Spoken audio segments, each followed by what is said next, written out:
What's going on, people? Welcome back to another video. My name is hughwizzy and you're watching...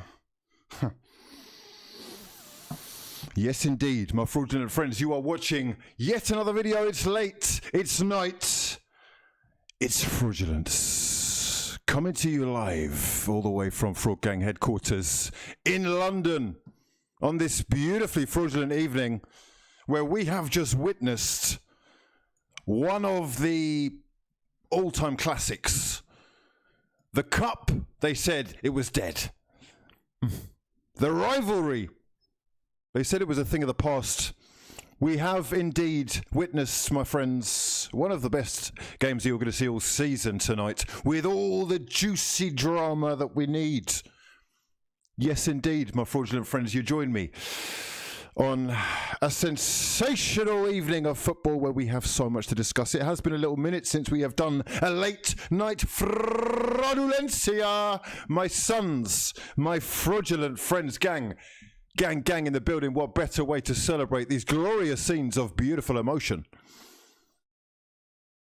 than by joining me on this footballing journey as we bring you the hard-hitting home truths that your heart so desires. My fellow frauds, raise your espresso emojis and join me in toasting to what are we toasting to tonight?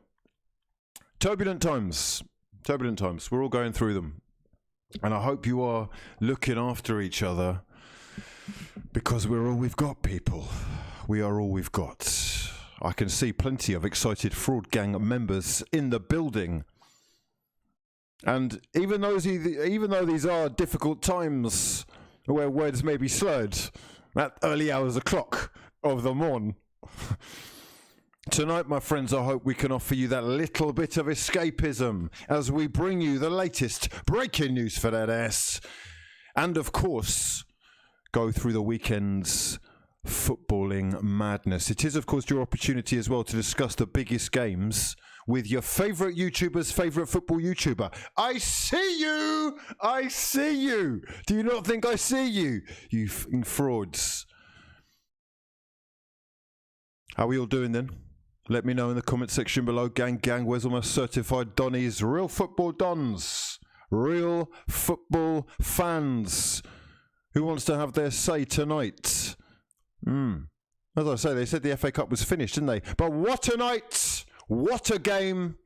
The ups and downs, the swapping of leads, the goals galore, sensational scenes. You love to see it. Managers are losing their heads left, right and centre, and certain, shall we say, declassified dons have been reinstated. We will be talking about the big battle that went on tonight, of course, but first things first, much love to the newest members of the Fraud Gang Members Club. You are massively appreciated, each and every one of you. Please do enjoy those espresso emojis and the rest of them. Let me know where you're watching from. I know that the Fraud Gang is global. And do me the honour, wherever you are watching from tonight, of smashing the hell out of the like button as a token of appreciation for the return of the real football phone-in. The phone-in for the real football fan. Oh, I've got an announcement to make as well.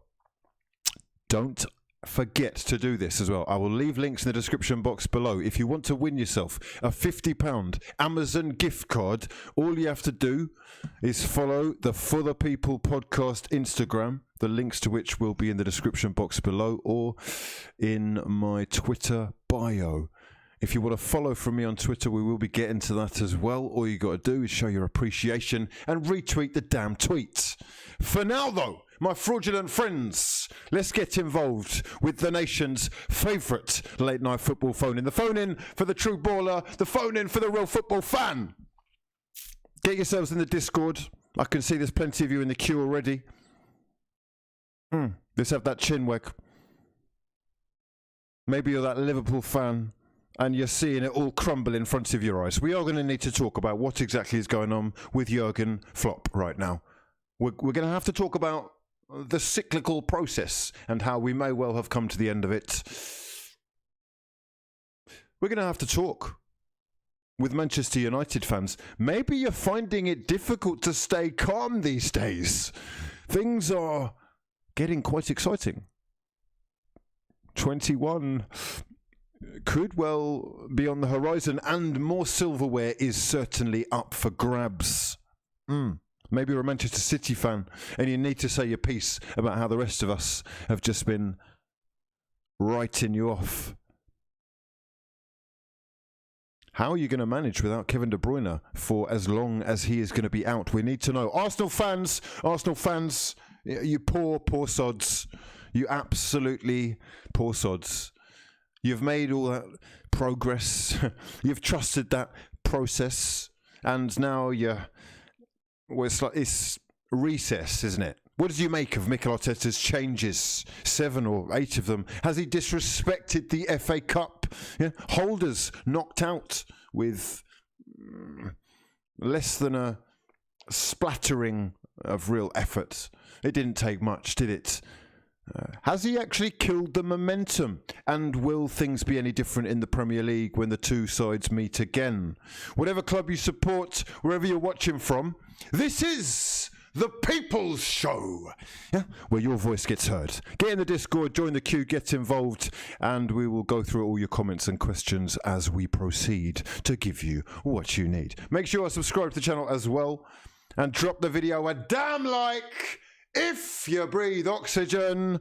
You know how this works, but let's just clarify things for those who are new around here. 1,000 gets you an hour, 2,000 gets you 2, 3,000, and you may well see me pass out on the screen. For now, though, let's have a look and see exactly where everybody is watching from.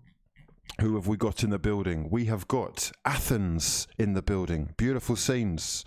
We've got Southampton in the building, Bournemouth in the building, and Bangladesh, Croatia, Dublin, Dortmund, Belfast, New York City, Northern Ireland, Melbourne, Australia, Dallas, Reading, Norway. Norwegian Dons will be making the headlines tonight because the most followed flight in the world today has had a certain young Norwegian starlet on it. We are going to have to get down and dirty into that one.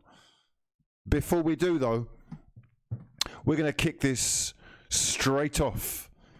Okay, all right, there's more of you. More of you want to say hello. Basingstoke, Iraq in the building. Lithuania, Stockport, Hungary, Kosovo, Jamaica. Yeah, there's a lot of frauds in the building. I see you all. I appreciate you. You are loved. I cherish you. Now, walk with me. As we move. Manchester United 2, 3 even. Manchester United 3. Liverpool 2. As you can see right here, Jurgen Klopp is struggling to understand what exactly he can do. What you are seeing in front of your eyes is actually a man who is losing all control of what has been so beautifully controlled up until this point. In fact, it has been clinical, systematic, organized, relentless. But there are more holes than ever. There are more out-of-form players than ever. And even though they did score goals tonight, yet again, they have been undone. And not only have they been undone, but they have been... What's going on here with the fire? We're back again with the fraudulent fire, are we? They have been undone by their greatest rivals. Yeah? Can I get some Bruno tear bucket emojis in the chat, please? Because we are going to have to soak up some Kloppy tears right now. There are some German tears, some fraudulent tears being shed. And whilst, I'm not necessarily enjoying it, it certainly is entertaining watching a man crumble on the sidelines. A man who so many have as the be-all and end-all looks like he may well be leading this team to the very end of their run. And the run has been sensational. Let's not beat around the bush. Let's not pretend that the things that they have achieved in recent times have not been spectacular. The way that they charged to the league title last season will never be forgotten. It may never be done again like that. This year, though, the holes have emerged, and without Van Dijk, they really are half the side. A lot of pressure has been put on children, and he has no choice, I guess, but to keep chopping and changing with defensive partnerships. One which, unfortunately, is going to cost them if they can't fix this in January. I've heard some talk about him saying that he's not going to throw his toys out of the pram if he doesn't get himself a centre-back. But if they don't get themselves a centre-back, they are not winning the league. Make no mistake about it, lads. We are seeing form turning into consistent floppage. It's consistent floppage, isn't it, really? I'm not sure that Thiago is going to make the difference. I'm not sure that Mohamed Salah right now is going to make the difference. Mane is not the same player right now. And this is going to hurt so much. Of all the teams that you could lose to, Manchester United is not the one. But twice in a week, with sensational performances left, right and centre, it's really going to hurt. Social distancing celebrations to boot. I mean, it's classy as well, you know? It's homegrown talent. It's generational dons. The link-up play tonight between Marcus Rashford and Greenwood is of an elite order. It is of the highest order, right? Combination play like this is going to excite United fans to the point where they start to believe. And I'm sorry to say this, but on paper, I've been saying it because hashtag we are never wrong. Huh? The squad on paper is sensational. They are packed with top-class talent and plenty of options on the sidelines waiting for their chance. Cavani sauce. He's a real man. It's not for everybody. I understand it's 2021. It's Snowflake FC out here. He's a real man up top, a real focal point, and certainly a good option for a game like this. Greenwood himself looked like he was up for it from the get-go today, bombing down the right-hand side and taking opportunities when he could. Rashford, Sir Marcus, I mean, hungrier dons, more willing to put themselves in the line of fire. And really and truly, when you are bringing on one of the most... He is one of the best signings of all time. I'm sorry to say this, lads. We can talk about how he might not be the Don of Dons and all this, but look, fuck all that, right? Ultimately, this man here has changed the fortunes of Manchester United Football Club. Single-handedly, he is inspiring the people around him. Look at this. He's watching, he's learning. Rashford is learning. He's learning from a true baller. That's what it is. And didn't he fool everybody? He fooled me. He fooled me. Don't pretend like he didn't fool you as well. Laughable scenes. The wall, the goalkeeper is covering the far post. You have to be covering. You can't be letting that goal in. You can't be letting that in. It's slightly fraudulent from Alisson. It's very clever from Bruno. And the impact that he has had at this club. I'm sorry to say this, lads, but wake up and smell the coffee right now.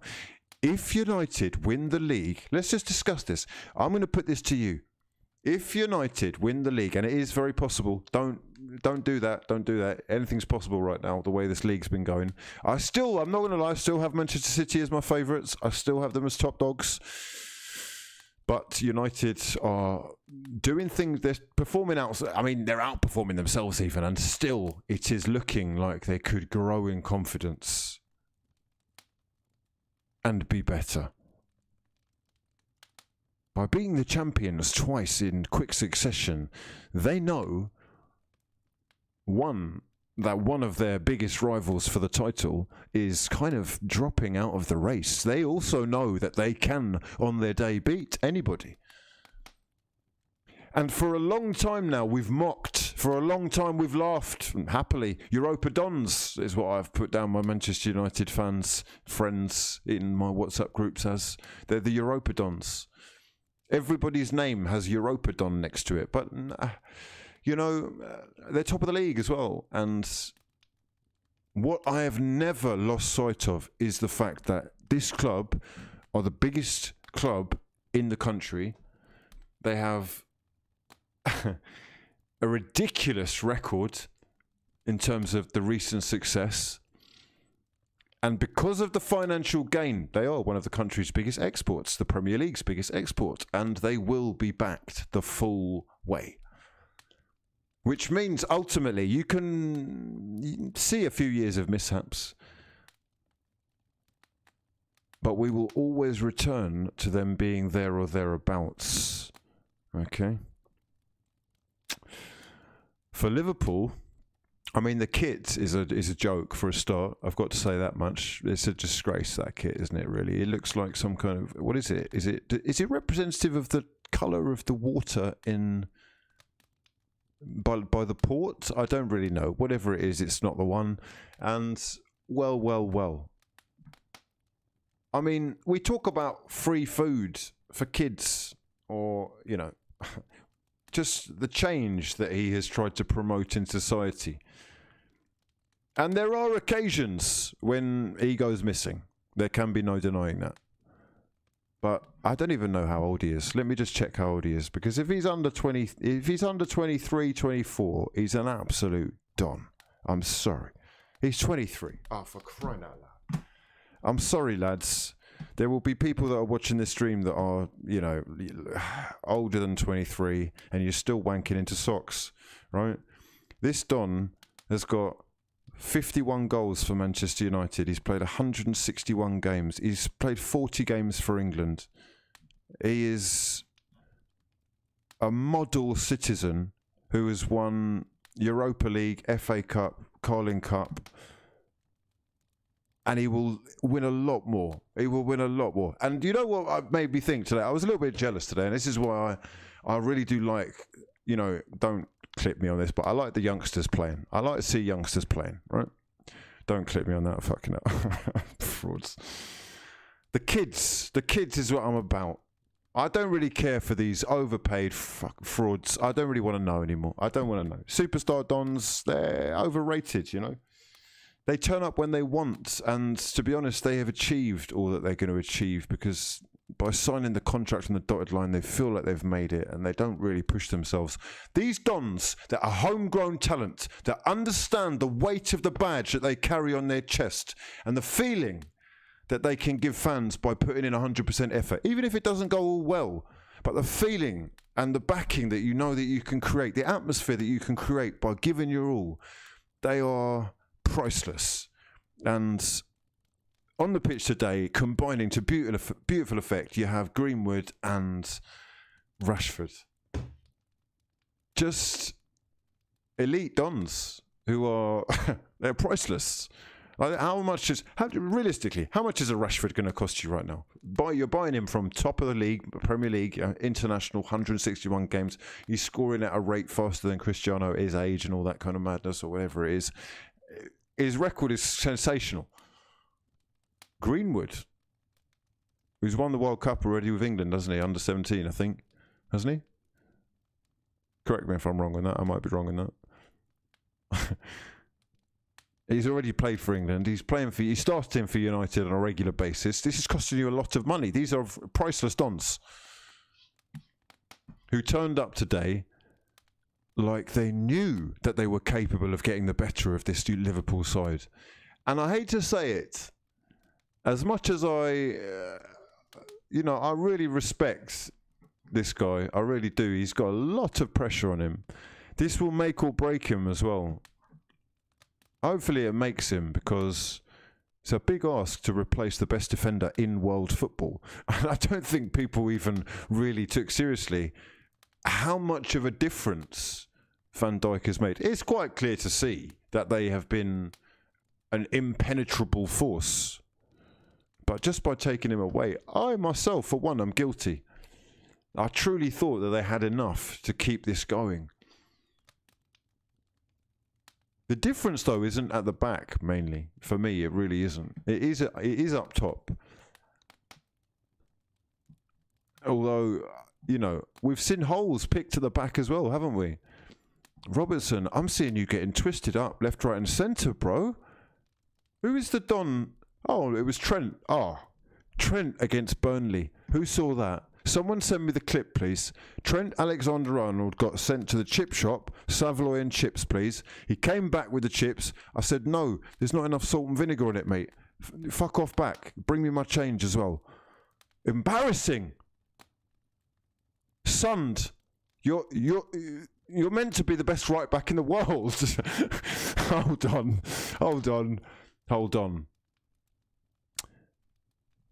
Both of them have every right, you know, to feel like, I guess they're doing a little bit more work as well because they've got this guy to cover for now. And unfortunately, it isn't all his fault, but they are gettable. As we saw when Jurgen Klopp completely lost his head against Burnley. I mean, so much so that you just thought they were actually going to have fisticuffs in the tunnel. Unbelievable scenes. Who is this? Who is this? Because you know what's funny, right? I love seeing the reaction of the press to these managers. They build them up and they will bring them crashing down. And I'll tell you what, Jurgen Klopp is very close to being one of the most disrespected / hated people in the country. People are going to turn on him so swiftly because it's all fun and games and he is, you know, the one that you want to go for the pint with. I actually think he's really quite a philosophical guy and he is definitely a winner. But what you get with winners a lot of the time is that they're really bad losers.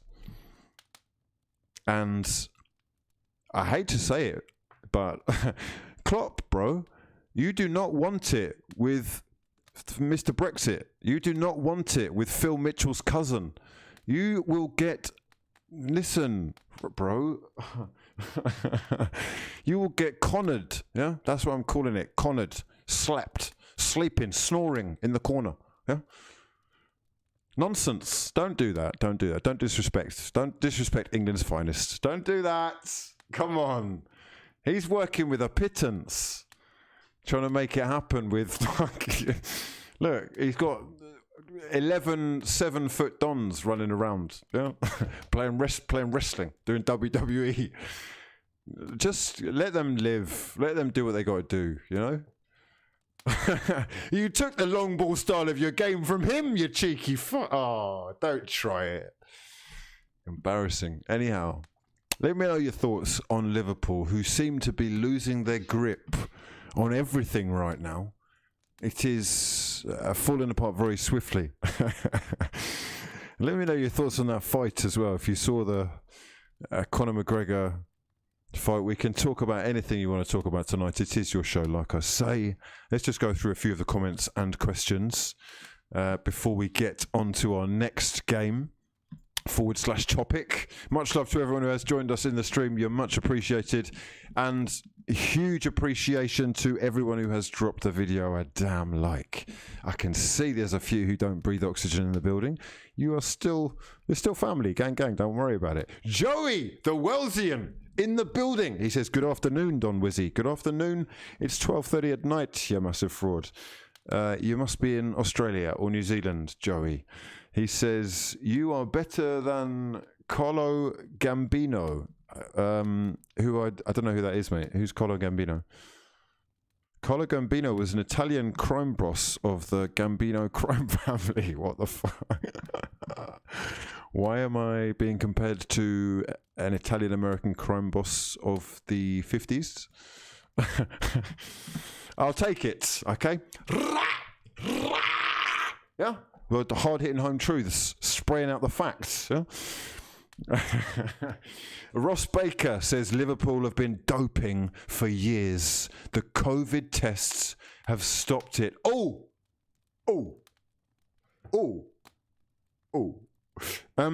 Controversial scenes I would like to know people's thoughts. There were a lot of rumours going around that Liverpool were running harder than any other side in world football, barring Bayern Munich, who looked like a genetically modified football team for quite a while, didn't they? It certainly did raise suspicions. I've got to say, there have been other clubs that I've seen over the years, 2015 for example, where teams just had the ability to keep on going. And I would say this: I've called this Premier League season different to any other. It is quite clear that you need some kind of physical advantage to really succeed. And part of the reason that Liverpool was so good was because of their engine room, because of how much that midfield was able to cover ground. Their work rate, the intensity of the press, how high they pressed up the pitch, and the relentlessness of those balls into that corridor of uncertainty. Right? Now, it just so happens that that's all changed. It's not quite as intense, they're not quite as hungry, and there certainly are question marks to be asked about whether they could or can re-pick up that pace, that energy, that aggression, and that winning mentality may well be being erased from their psyche.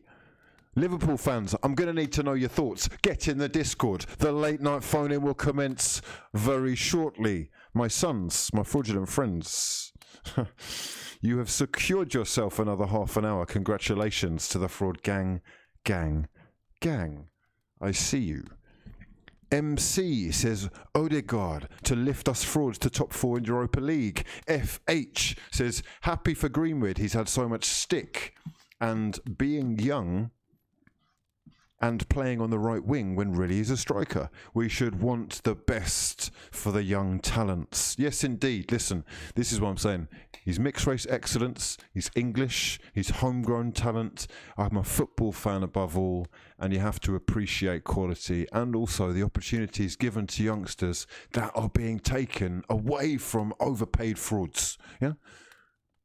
Don't moan about having 30-year-old dons who can't fucking beat the first man on a corner when you're begging them to start over your own. Back your own. Anyhow, we move. Chicano 1987, much love for getting involved. You're an absolute hero. He says, Ole's 20 going for 21 in 21. Hold up, 20, 21, 2021. It's meant to be. Jesus.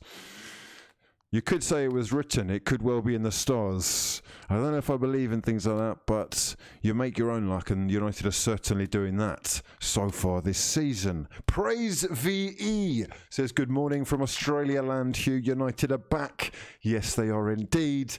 Inky Bram says, Cavani, Don, simple. It is very simple. Don't forget who told you.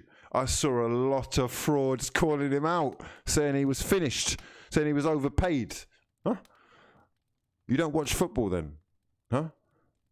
You don't know that in the last 12 years, he has only scored, he's only been bettered in terms of goal scoring rate by Cristiano Ronaldo and Lionel Messi. That's correct. Third to Cristiano Messi. And you doubted the Cavani source. Did you see the header? Yeah? The header.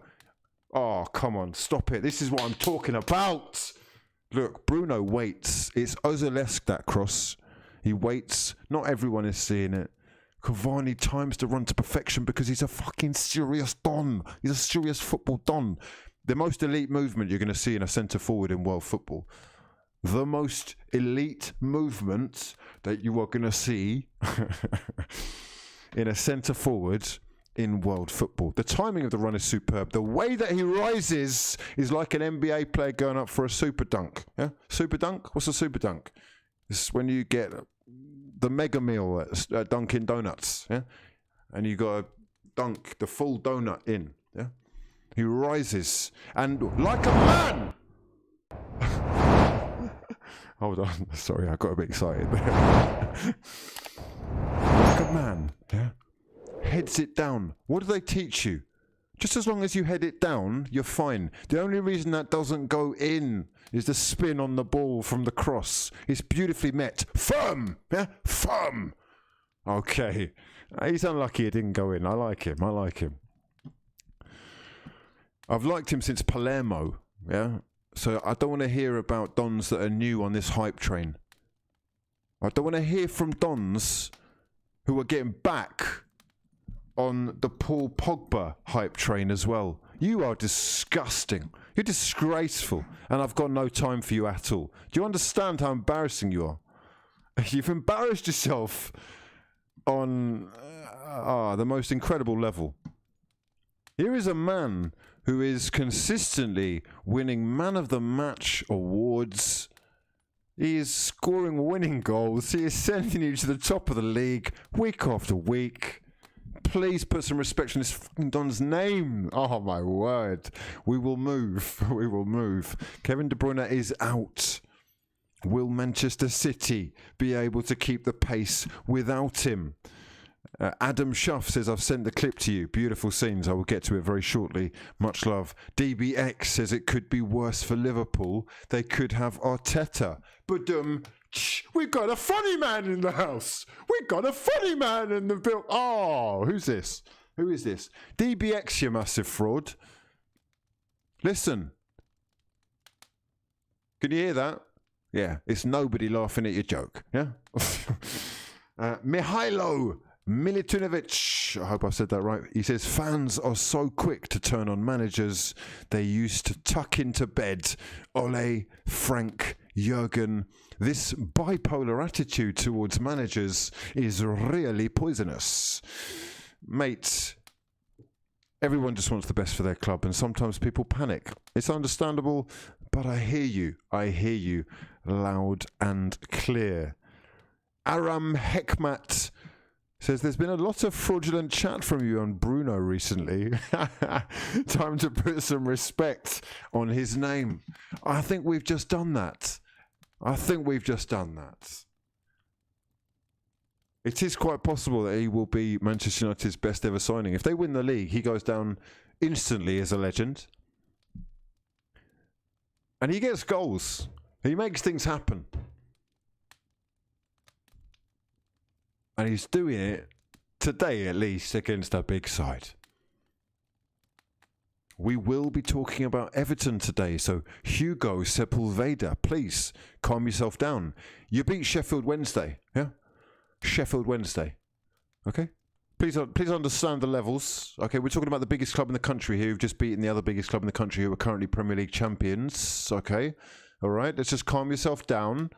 Let's just put those toys back in the pram, relax yourself a little bit, and understand that Dominic Calvert-Lewin, right, he's going to grow into a Cavani if he's lucky, right?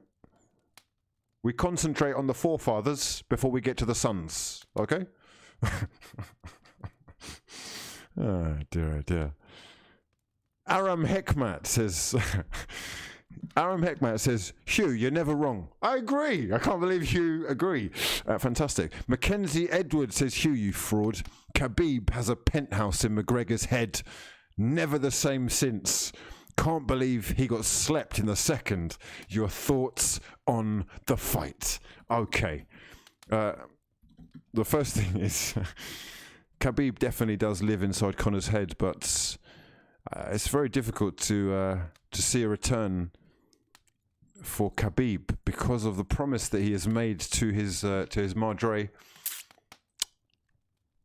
Sad scenes. You really hate to see it, but we are witnessing the decline, aren't we? We have witnessed the decline, the fall, the rise and fall. Everyone does it. Everyone has them. It's ups and downs, life, isn't it? But he's had his moment, and his moment has truly gone.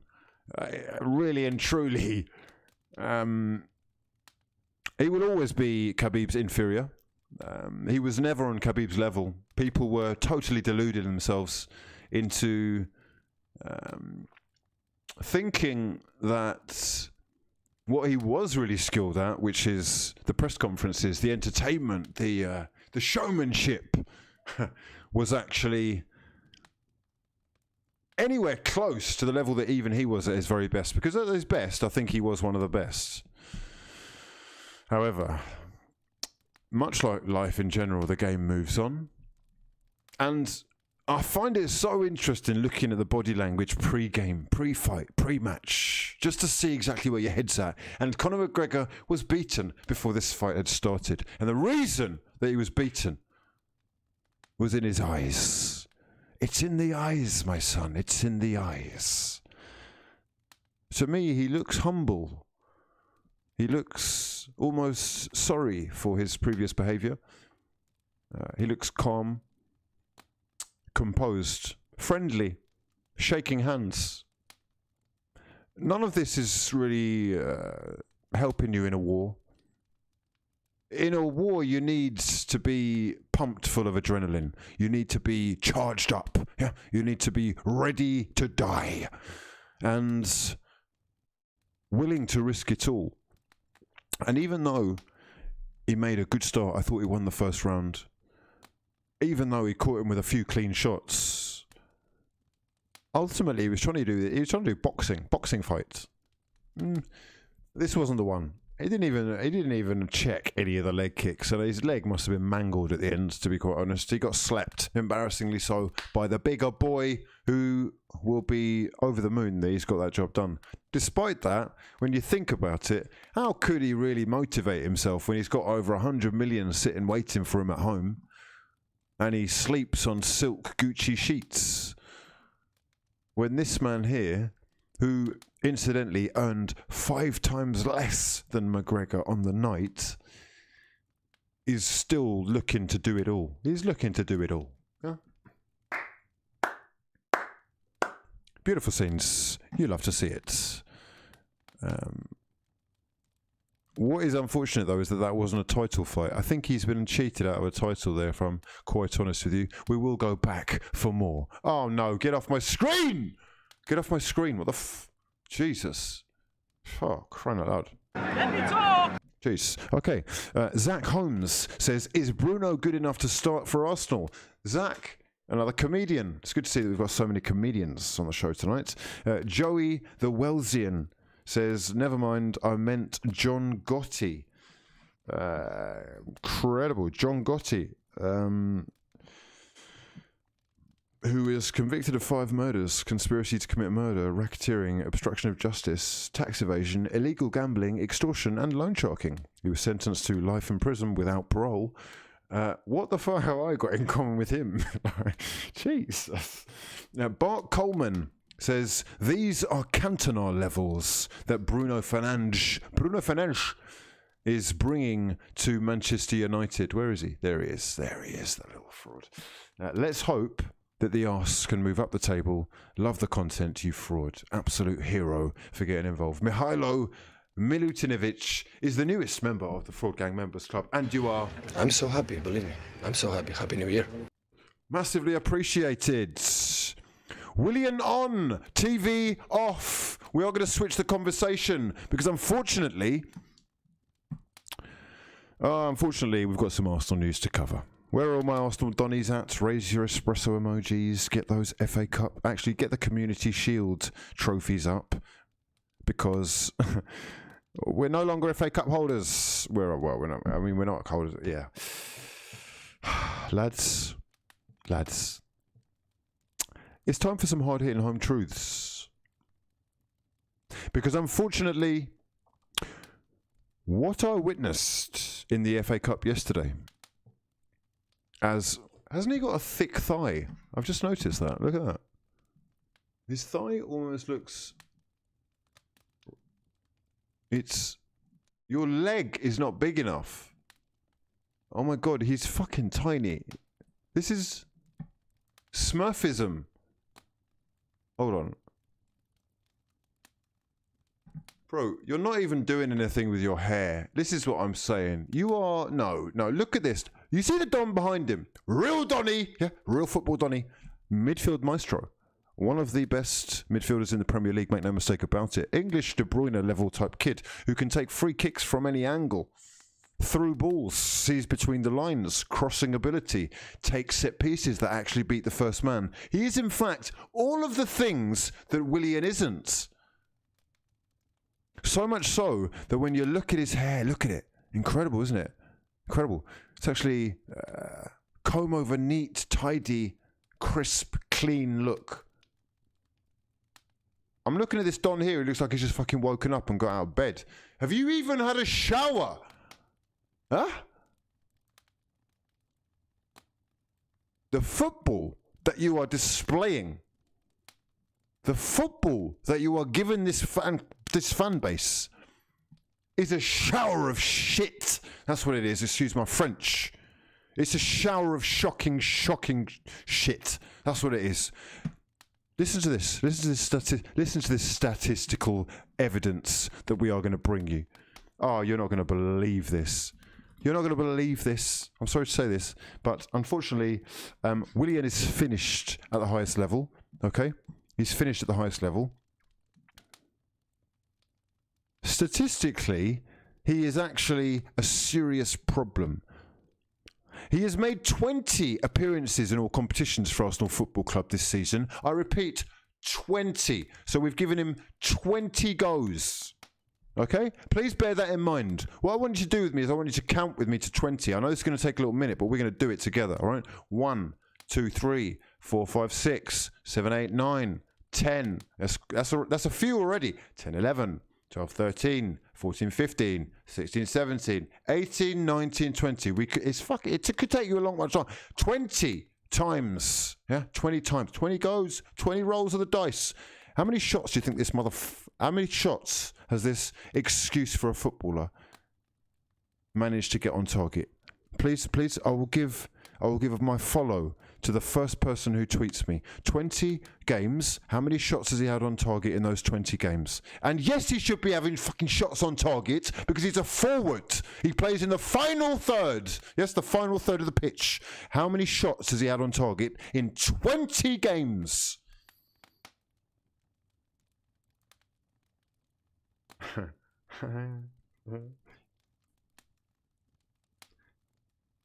Not one, but 2.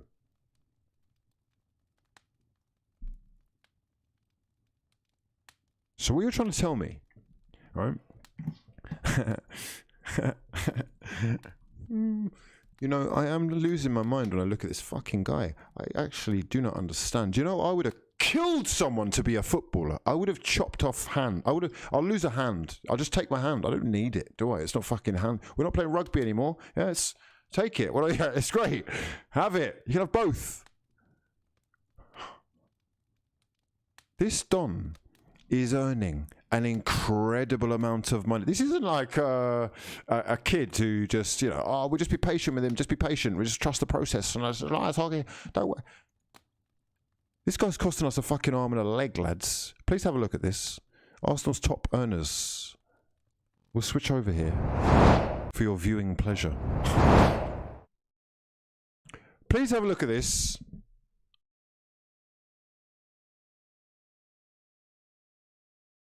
Because I'm struggling to understand the sense behind this move.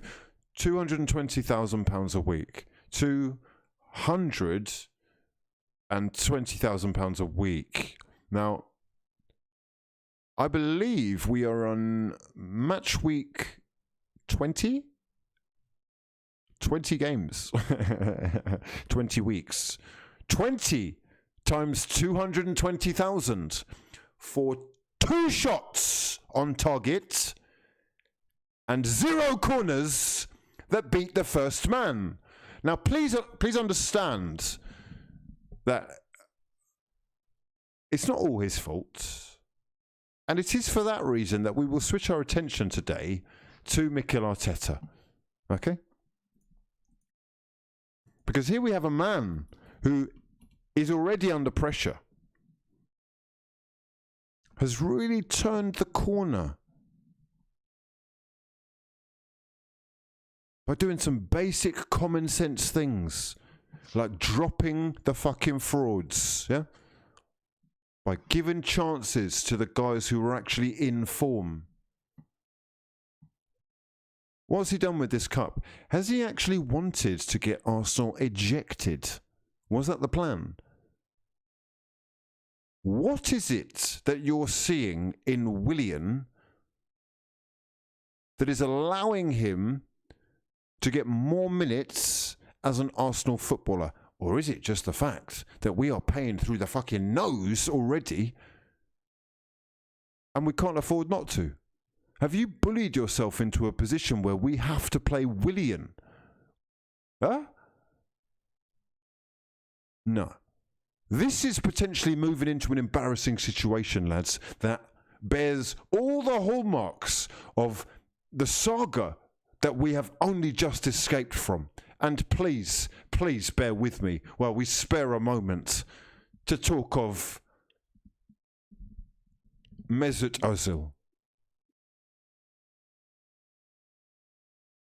whose departure today was made completely official and has been official for God knows how long, because Fenerbahce have been tweeting about him for the last fucking 2 weeks with no respect for Arsenal fans whatsoever. Arsenal fans doing a poxy tweet going, "Thank you, Mesut," 2 weeks later after everyone had heard and seen him in yellow and black. The whole thing's been an absolute embarrassment. Absolute embarrassment. The way that the club handled it was shocking, and I am truly happy to be moving on. But I'm embarrassed. I'm kind of ashamed as well. It's quite clear what happened. And if you're fooling yourself into thinking otherwise, then okay, but money is the king here, right? Cash rules everything around us, and don't speak out of turn. I'm happy he's going to play football, and I'm excited by the prospect of us moving on. Lots of the players tweeting out messages today of support, which is fucking ironic and extremely hypocritical, especially from this little fucking French smurf who, you know, I got a lot of love for as well, but in all honesty, bit of a joke. Going this, they're lucky to have a number 10 like you. You didn't take fucking advantage of it, did you? Really? You didn't really strike up that much of a combination, I'm not going to lie. And you could well be out on your ass next, mate. I wouldn't be surprised if you were gone in the summer. It's the hard-hitting home truths. Going on like you really liked him, tweeting out Mr. Assist when before he'd even gone out the door, you're doing Instagrams about who's going to get his number 10. You're the fucking number 9, you bellend. Know your role. You're not a fucking attacking mid, and you never will be. That's a myth. We're playing that game because we have to. Don't mug yourself and the rest of us off. Fuck's sake. Anyhow. Always hard to see top players leave our dressing room. It's been a pleasure to share so many good memories with you. All the best, Mesut Ozil. Hector Bellerin tweeting out messages of support, which they always do. Messages of support. This is what this fucking club do so well. They love a message. They love a tweet. Arsenal tweet better than any fucking football club in world football. Make no mistake about it. If there's a fucking cross that looks like it's got adequate curl on it and the social media team think they can get some fucking likes, we're tweeting that video 4 times in an hour. About it's hard to say goodbye. It wasn't so fucking hard to say goodbye to Wenger, was it? When you got knocked out of this cup, that cup, and every other fucking cup, was it? With those shocking shit show of performances, was it? Yeah? It wasn't so fucking hard to say. Oh, I swear to God. 6-0. I'm not going to ever fucking forget that, yeah? 1000th game, you mugs. Finals, semi-finals, flopping at every given opportunity. That's you. Never be me. Off my fucking page. From one fraud to another.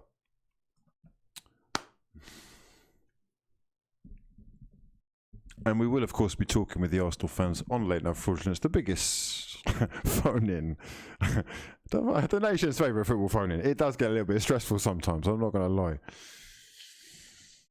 Let me just show you one more thing regarding Arsenal, right? Let me just show you one more thing. Mikel Arteta, right? You're an absolute knobhead. That's what you are. I do like you. I really respect you. What you did against Southampton was knobheadery. That's what it was. It was self-proclaimed. No, what is it? It's fucking twattery. That's what it is. Yeah. You've mugged yourself and all of us off. Thanks. Cheers. Nice one. Okay? And you continue to do that whilst you're playing fucking Eddie Nketiah up front. Don't mug us off! Stop mugging us! No! I'm not doing the supportive fucking da-da-da-da. I love all the players and all that, and I'll get gassed. And look, I back you when you're playing and all that, but come on, lads. Be serious. Be serious. I want to show you something. I hope to God I don't get the copyright strike from this, but I don't give a damn, right? Hard-hitting home truths.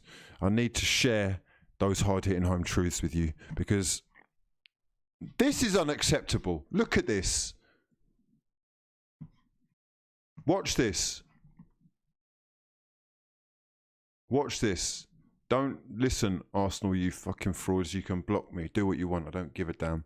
Whoever's here, enjoy it. Watch this. Bang. Gets the ball. In. Small touches. In and out. He's beaten 2 already. He's beaten 3. He's beaten fucking 4. He's just coding the top corner after beating 4 dons. He's not even celebrating. What the fuck is going on here? He's not even celebrating. Why is he not celebrating? Because that's his job. Eddie, you better be fucking watching, mate. You better be watching and learning. Yeah? Learn. Learn. Listen. What's... Fucking hell. I've had enough. I've had enough. I've had enough. I like the FA Cup. Do you know why I like the FA Cup? Because we've got fuck all else. If you think we've been in the league, you're delusional. You're clueless. You're barking up the wrong tree, mate. You want to have a good day out? You want to have a moment of glory? Something to celebrate? We need the fucking FA Cup, lads. Southampton are actually looking at Arsenal right now, and they are thinking, we'll have some of that. FA Cup, we've had that, but Prem, we'll have some of that. Shane Long! In 2021, they're playing Shane Long again. Fuck off. Ralph Hasenhüttl, he's a better manager than Arteta. Come on, lads, be serious. Be serious. Obviously, he's a better manager than Arteta. He's got fucking experience. He's done the job. It's like saying, I don't know, it's like saying fucking DJ is a better YouTuber than me. How can DJ be a better than YouTuber? He's a fucking, he works in Morley's. How can he be a better YouTuber than me? They can't. You're learning on the job. Upload a video. You uploaded a video. It's a great video. It's a great video. Send me the link, bro. I'll play it. But you're not a better... Come on. I'm a serious don. Okay, I go in deep, balls deep. Yeah, get both the balls in. It's tight squeeze. Yeah. The work... Fucking hell. Sorry. The work ethic. Yeah. Respect it.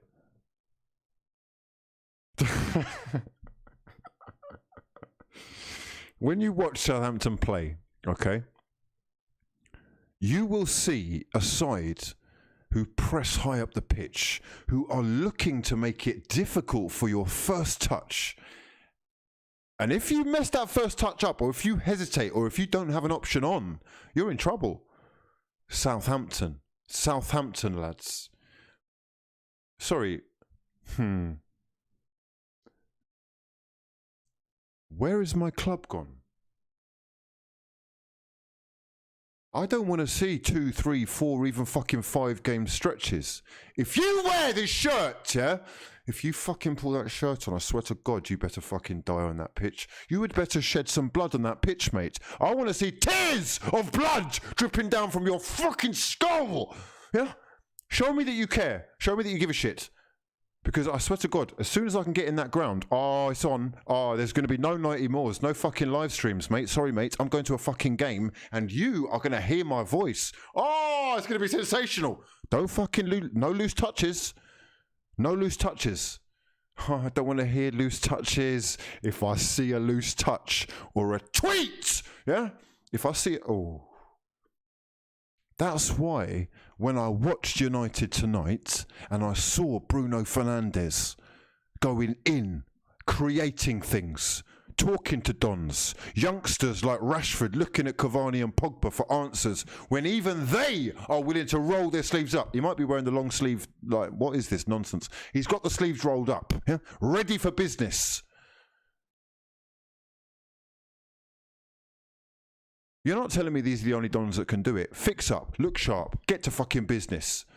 Get to work before we get left behind even fucking more than we are already. United, we're where we are.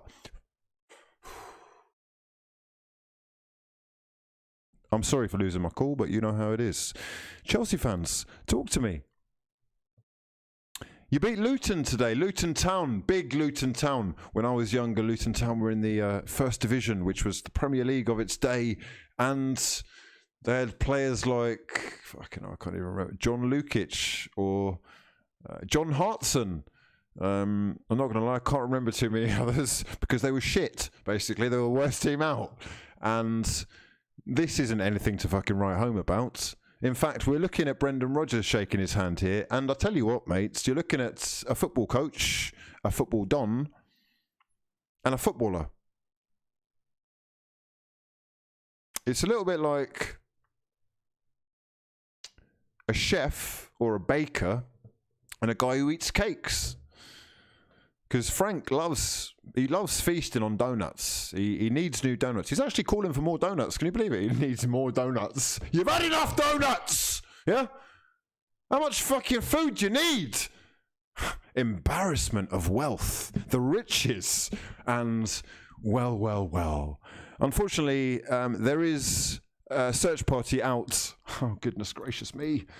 I'm really worried about this child. This child who... I want you to look at this picture here. I want you to look at the difference between this man here, who is full of confidence. Look at him. I can't hear you. Say it louder. Say my name louder. Timo. No. Timo. What? Timo. Not Nemo. No. Listen.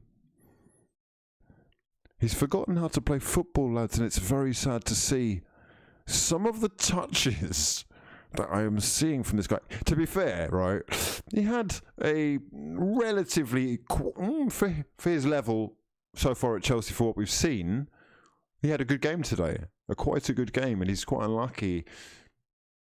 Not so, but is he quite unlucky, though? He had a penalty. They gave you a penalty, bro. Sorry, this is now getting embarrassing. It's gone past the point of actually being funny anymore, to the point where I've started to feel sorry for him. And he may well have more goals than Aubameyang this season. The banter never stops. But the fact of the matter is that he has 1 goal in 16 games in all competitions, and that, my friends, I believe was against Morecambe. Not Morecambe and Wise, Morecambe FC. Who do have a football team, yes. What's funnier about this is that the goal that he scored against Morecambe, the big games, only the big games, the big one, the big goals, the goals that matter, was when they were, I think, 3-0 or 3-1 up, and it was a tap-in from 1 yard with no one in front of him, so genuinely an open goal tap-in. Now, look, it is, of course, all banter. And I am genuinely of the belief that he will score lots of goals if he is given the opportunity. But, you know, he might well be running out of time, lads. People are definitely starting to lose faith. He's becoming a bit of a meme. And on the flip side of that, you have Tammy Abraham, who looks to offer the style of a... Well, it's more so the style of an Olivier Giroud. He is a much less polished player, but slightly more athletic, and as a result has subjected Timo to becoming, you know, a bit of a sideman. He's going to be a sideman, an expensive one at that, until things start to click. Let me know your thoughts. Is he finished before he's even started? Not everyone, lads, is going to make it in the Premier League. It's just the facts. This is what you got to deal with. Some of them are good enough, some of them aren't. Some of them will be up for it, some of them won't. Sometimes it will click, and sometimes you can see that they've forgotten how to kick a football. Today he had the perfect opportunity, the free gift. You know, it's like a token pack. Find that bit of form. Here's that little bit of belief. Have some food. You've been starving for ages. You've got a gout belly. Yeah. You look like one of the kids from the adverts at Christmas. Yeah. We're feeling sorry for you now. Here's a cake. Have a donuts. What was that? It's just perfect savable height straight down the middle. Fucking embarrassing. Shocking scenes. And he's not the only one on board who has proved themselves to be slightly fraudulent this season. We will move the conversation on because Arsenal fans, we have breaking news for their ass. Breaking news for their ass. Hey, listen, mate, this is exciting stuff. Arsenal have, of course, reached an agreement to sign none other than Martin Odegaard, the Norwegian wonder kid. And I say wonder kid, I think he's 22. He's going to be joining the club immediately. He has landed, incidentally, nice little segue, into Luton Airport very, very recently. And he is not going to apparently be required to undergo quarantine before he links up with his teammates. What do you think about this? Especially seeing that Arsenal will have to pay a £2.5 million loan fee and also pay his salary. It is quite possible that Danny Ceballos may be going back in the other direction, but it is also coincidental that Arsenal lose an MO10 and they gain an MO10 with Martin Odegaard. Oh, I'm not going to lie, I'm a little bit excited, if only because I've got Norwegian friends, my sons, and they are super, super keen on the kid. I've watched his link-up play with Haaland, and even though it means nothing in terms of acquiring that player, it does give me a little bit of hope that we could sort something out if all goes well. In fact, the hardest part of these deals is often getting them in the shirt. If you can do that much, it's up to you as a club to make him feel like he's at home. And it's up to him to prove to the fans and to the manager that he is good enough to warrant us making a serious bid. I really do hope that it works out, but I would stress this much. As much as he is left-footed, and you know how I love a left-footed Don, as much as he is a creative genius, and I stress, he is a creative genius in terms of as recent as last season, he was in the La Liga team of the season and created the most clear-cut chances in the whole league, barring one player. But all the league, barring one player. And who is that player, lads? Let's go. Get those fraud gang fingers circulating. You've got seconds, yeah? Let me know. One player who created more clear-cut chances in La Liga last season than Martin Odegaard. I'm waiting. Who is going to be the first fraud with that correct answer? Because this is a signing that could well go to plan as far as Lutuf has correctly stated. It was Lionel Messi. So make no mistake, left-footed creative geniuses. Jesus, you're looking at one. Yeah, you're looking at one.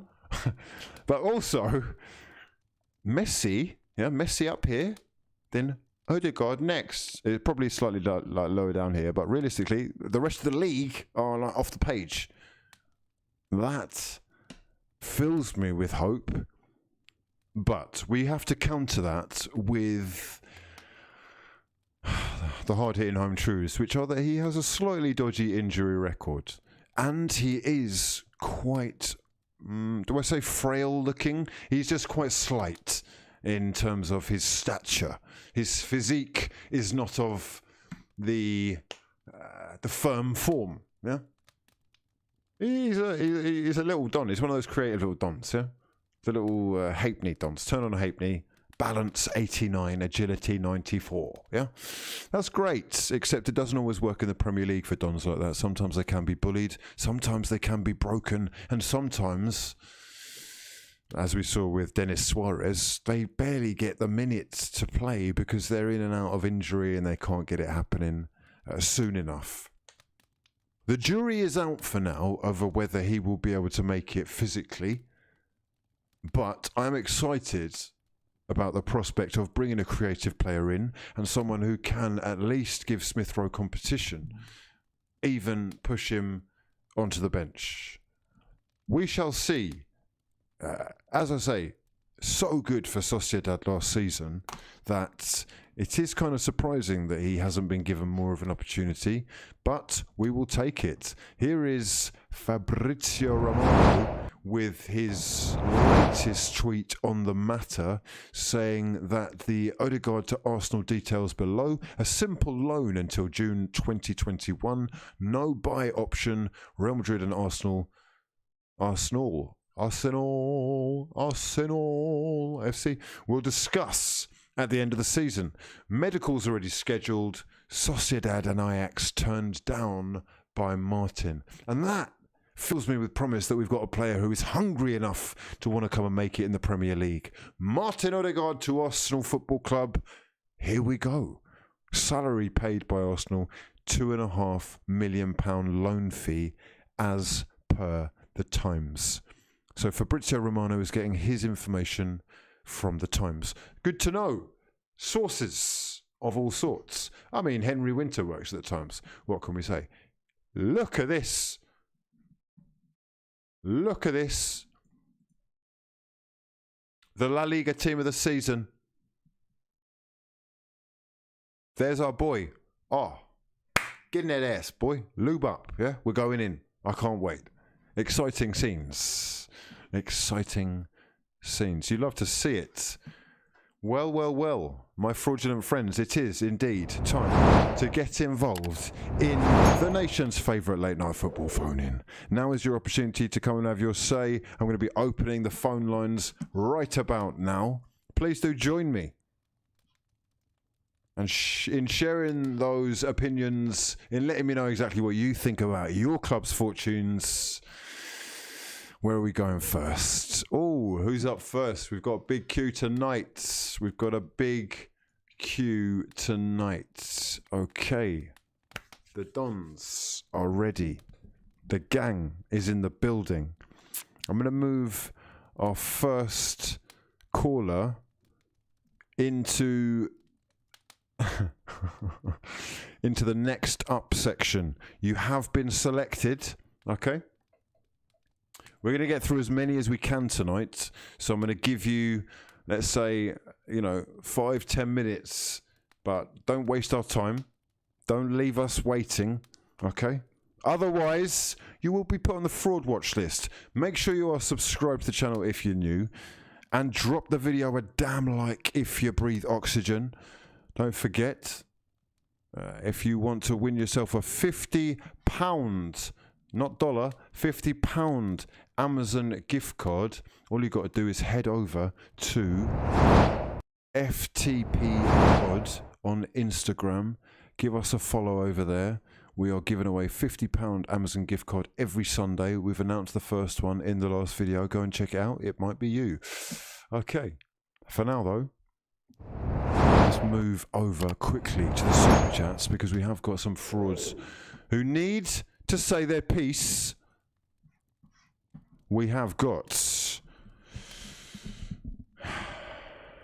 Aram Hekmat, who says, who's been a worse signing, Willian or Werner? That is very debatable. Let me know your thoughts. Who's been a worse signing, Willian or Timo Werner? Mihailo says, for 23 years I have suffered everyone butchering my name. Respect for nailing it, you certified international Don. Who do you think will get promoted to the Premier League next season? Well, the Premier League, as per usual, is going to be inviting 3 fraudulent Dons up. As it stands at the moment, it's Norwich City, it's Swansea, and it's going to be one of Watford, Brentford, Reading, I guess.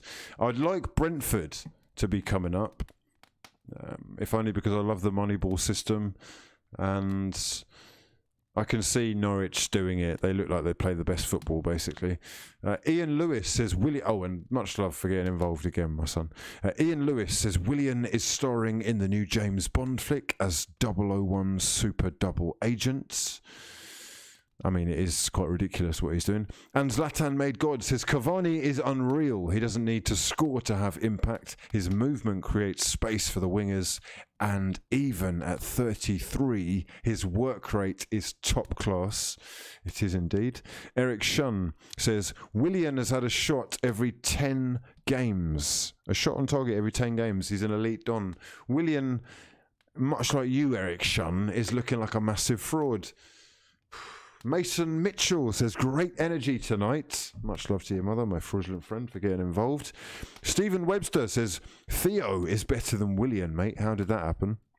Theo is massively disrespected, mate. He's got over 100 goals for the club. He is largely responsible for Van Persie's success in the one good season that he had for us. And he is an early trendsetter, a pioneer, in fact, in terms of the direction of the Fizziball Football League. These are the cold, hard-hitting home truths.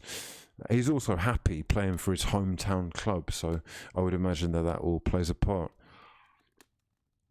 Creative username says, must say, as a Saints fan, it was nice to finally see Cedric help us to win a game. Wow, incredible scenes. If we have got anyone Portuguese in the chat, can you let us know how to correctly... Wait, hold on. Oh, no. You see what? You see what you just done? Oh, no way. Listen to this. The guy said Eric Shun. Oh, you fucking fraud. Look at you. Who's that? Who's that? You got a picture of Bruno with Jesus hair. Oh, God. Okay, you got me. Okay, you got me. Once. Oh, dear. We move. Praise VE says, Hugh, is Fury the new Don of combat sports? Are you talking about Tyson Fury? Tyson Fury, the new Don of combat sports. Tyson Fury, the lineal champion, who has been largely disrespected, but I actually think could be in a little bit of trouble against AJ. I'm not going to lie. AJ's actually improving.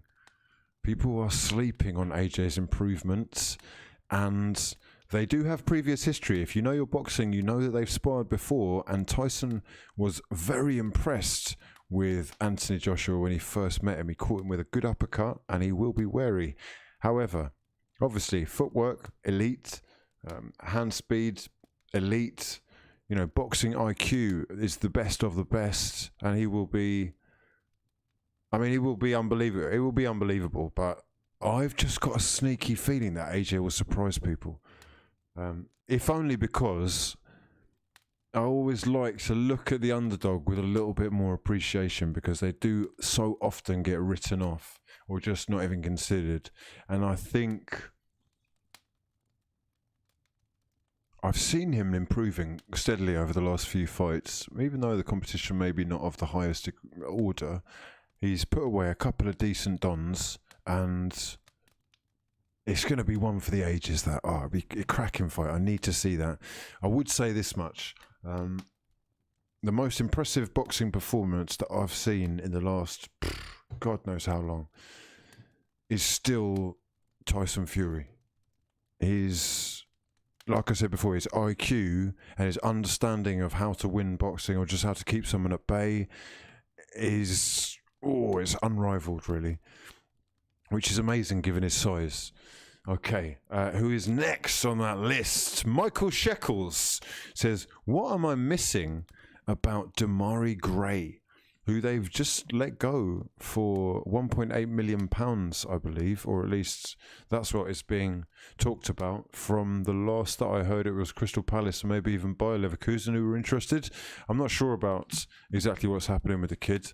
He burst on the scene and looked like he was going to be, you know, flavour of the month, but there's a lot that goes on behind the scenes that we don't know about football. Life really does go on, and you know, it's not always rosy. Things do happen. I want to bring to people's attention, for example, Jordan Ibe, or eBay. Jordan Ibe, who has clearly been going through some very, very difficult times, you know, struggling with depression, and mental health is something that, because these footballers earn so much money, I think that people kind of disregard. And it's quite sad to see, especially given that he's breaking down on social media, and quite clearly, you know, not cut out to cope with the stresses that come with the high pressure that comes with, you know, having your every move scrutinized. Like, look, let me explain something to you for a second, right? Just to put things into context, I'm not famous, right? I'm not famous whatsoever, but I am known where I live. So much so that sometimes when I go to the shop, I have people come up to me and, you know, sometimes they want to say hello, sometimes they just scream out my name, sometimes they want to take a picture, sometimes they'll tell me something about my video that they don't like or that they do like, whatever. It's really great. I'm not going to lie, I like it. It has... perhaps I could say it's given me a sense of like belonging in the community. Regardless, I'm always, like, as much as possible anyway, I'm always patient, and I'll talk to people and, you know, share the kind of excitement they have at seeing me with the excitement of just the game and what we both share, which is the passion for the game, or just the passion in general. For these guys, and I've seen this firsthand when I've met Gareth Bale and interviewed him, and seen footballers in general being hounded, followed, stalked, obsessively messaged, sent like things that would, you know, would get you arrested. It's not for everyone. And regardless, despite the fact that they're earning ridiculous amounts of money, sometimes we should think before we, you know, go mad. And look, I'm guilty of it myself. I certainly have a go at William, for example. Tonight, I've had a go at William. If William watches this, will he be able to cope? Hopefully. He's a big grown man. And he's a fucking shocking footballer. You need to fix up as well, and then I won't moan, right? But at the same time, you can understand how that could really play with your emotions, you know? Seeing people tweeting abuse at your every, you know, Instagram post or whatever could just break you. A lot of the time, I think, things like that will play a part in, you know, the fortunes of a player's career, where they end up going, how well they end up doing at a club, how quickly they can settle in at a new club or not. Anyhow, we move. Who's ready for the late night phoning? My sons, my fraudulent friends.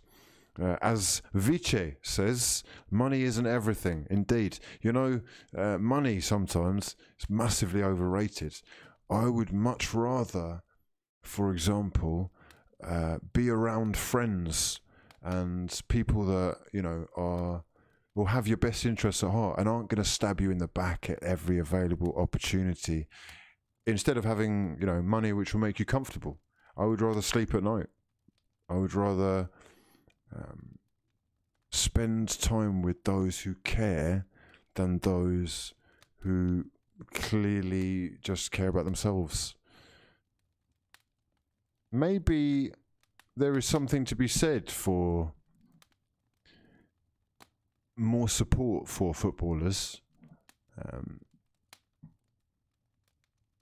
and maybe you think differently.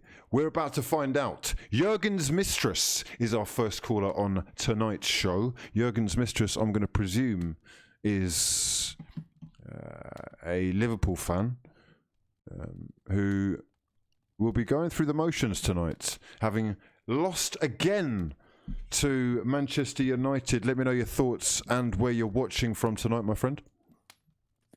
How's it going, mate? How are you? I'm doing very well, my son. Unfortunately, it looks like you're a Liverpool fan, and you may not be coping as well. I have some news to bear to you.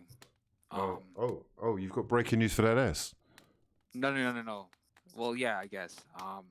Jurgen's mistress. I'm afraid to tell you, she's not a Liverpool fan. She's a Manchester United fan. Okay. They have infiltrated the building. They're using fake, fraudulent usernames. Jurgen's mistress. Manchester United fan. Okay. Talk to me. Well, listen, the sun is shining. I am skipping on the streets. I am, for the first time, I'm happy about watching Manchester United. I have a new, whenever I turn on Manchester United, I'm excited. I don't fear us going 1-0 down, you know? Well, you did go 1-0 down, and Yeah.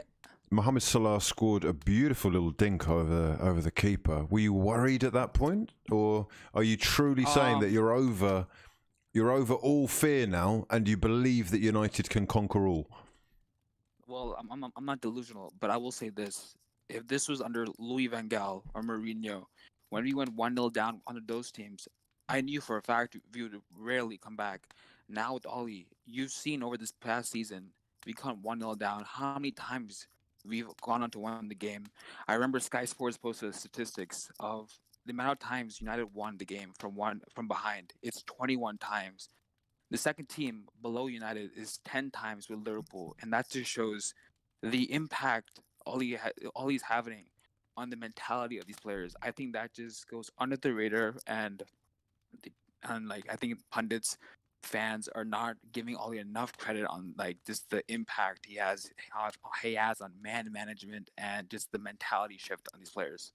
Mentality shift sounds positive. Are you getting a little bit gassed though? Is this all gonna blow up in your face and cause a little bit of disappointment? Okay, wait. Did you see the report after the game? Rashford and Greenwood both have knee injuries. They're gonna have scans tomorrow, and I'm fearful. I'm really fearful. Shocking scenes. If this, I honestly pray this is just a couple weeks to 2 to 3 weeks injury, but I fear this might be a 2 to 3 months injury. If it's a knee injury, and I really pray that Martial gets back to goal scoring form, because he has Martial a lot. Get back to goal scoring form. Martial, who has scored 10 goals in a Premier League season once in his career. Is that who you're talking about? Yes, unfortunately, that's what I'm talking about. Okay, Dreamers, keep dreaming on. Jurgen's mistress, what a massive, massive fraud. A Manchester United fan who is clearly quite gassed. So gassed that he has decided to make up Liverpool accounts to infiltrate late night fraudulence. Incredible scenes of fraudulent emotion. I've kicked him off. Yeah, I've kicked him off. He's a massive fraud. He's way too happy for my liking. Liverpool fans, let me know your thoughts.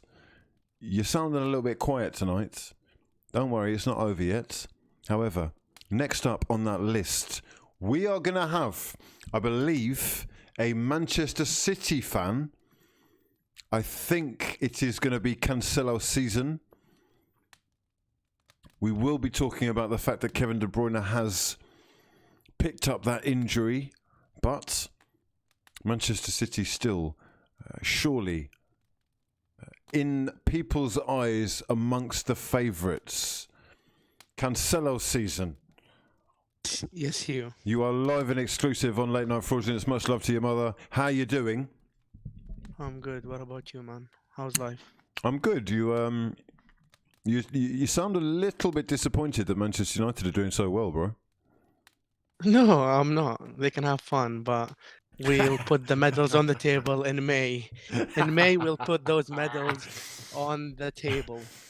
Big call, especially when Kevin De Bruyne is now out for the next few weeks. Yep.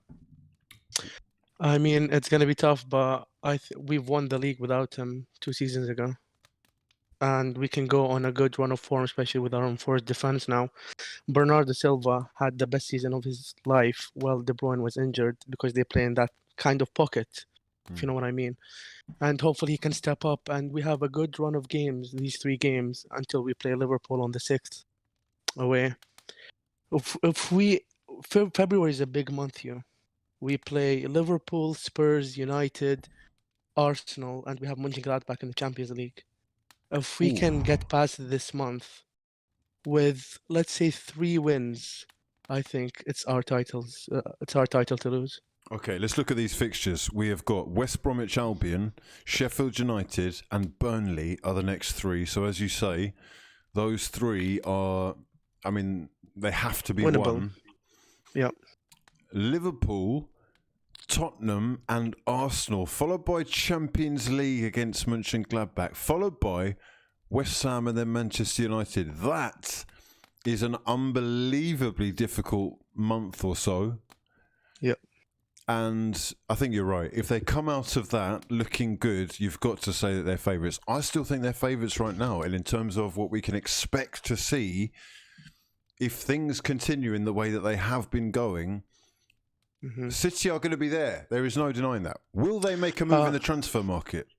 Pep said no, and I believe him. I don't think we will. I want to just pick your brain on this one. What do you think of Cancelo's new role in the midfield in the games that you've seen from him? It's frustrating me because he's creating so much without actually getting results. As FPL points. And yes, precisely. I didn't want to do that, but we've done it. Yes, I've put him in my team, and I should have put Stones in. However, look, he is. I mean, Pep is not new to this. He has done this with a few others. We've seen this happening with Kyle Walker. The plan? Indeed. We have seen it with, I guess, with what he did with Delph. Yep. He is Zinchenko? Yeah, he is more than capable of transforming the guy's career, really. He is more than capable of implementing a more attacking style and also giving them a little bit more responsibility. It's a little bit brave to, to risk the whole stay in your position type thing that he has become so obsessed with over the years. And look, I like it. If anything, it shows that he trusts his players and that they are technically good enough to do so much more than just the simple roles, I guess, that people think they were bought for. I agree. And it's taken kind of the burden off De Bruyne's shoulders a bit, that we have a guy that can create that many chances in a game. It's really, really good to see. And, the new system, the 3-1-3-3 that we're using, which is pushing Gundogan up, up top next to the wingers to get that link-up play and next to the striker. That's why we've been winning comfortably these games here, and it's really good to see. And that means Laporte can slot in, because you have 3 flat at the back, and you have Cancelo go in and doing his midfield work, which I think will help us. Laporte is really important. People are doubting him, but he'll be a big asset to us, in the league this year, hopefully. Are people doubting him because of the form that Ruben Diaz has been showing? Yes, and it's kind of both of him and Stones. They complement each other so well here. It's not necessarily Stones is our best centre back, but he just works with Ruben Diaz. You can't take him out of the team. You can't drop them. So Laporte is going to play in this new role as a third centre back, which gives Cancelo freedom, and I think we'll see a even more solid City than we're seeing right now. Well, it's all positive from your end. I hope you're going to come on after this run of games. It is going to get a lot more challenging, like we said. And of course, man. I'm sure there'll be a couple of hiccups along the way. Much love for getting involved, though, bro. You're an absolute hero. Take care, man. We have Cancelo season in the building. Yet again, absolute fraud gang certified Donny. R93 in the chat saying Ruben gets injured and it's a shambles again, I feel. We have got Itzy Titsy saying Foden, what a baller. Indeed, sensational scenes. And all the good names were taken, says Humpty Dumpty. I'm going to presume he's talking about Pep Guardiola's head. We move to the next caller, who I believe is a Manchester United fan. Manchester United Lucas. Manchester United fans will all be very excited tonight. Yes, my friend, you're live and exclusive on Late Night Fraudulence. How you doing? Where you calling from? I'm calling from Norway, and I'm doing good. How about you? A Norwegian Manchester United fan. Wow, incredible. Yes. Beautiful scenes. Can you talk to us tonight about how you are feeling with Ole Gunnar Solskjaer leading United's Red Devils to yet another win over your rivals? I'm so happy because Ole is I'm so happy, but that's make me happy, and I feel like we're playing well. We look much more dangerous in attack than Liverpool, but about the league title, I'm not confident at all because I see City, they're playing really well, and yeah. Okay. Well, City are playing well as well. However, United are top of the league, flying, and defensively looking good enough, scoring goals. A lot of options.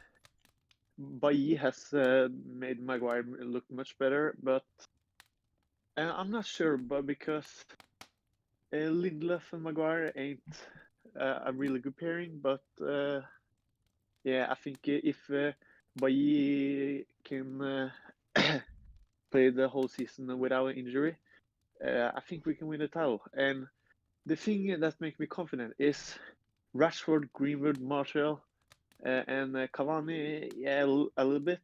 They haven't been playing really well. United haven't been playing at the top level. They have like win games they haven't been that good in. So that's what I think they can be better.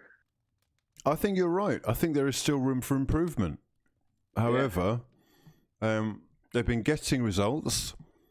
Yes, and that's what you need when you want to get a title, because Liverpool had bad games last year, but it won because they had an individual brilliance.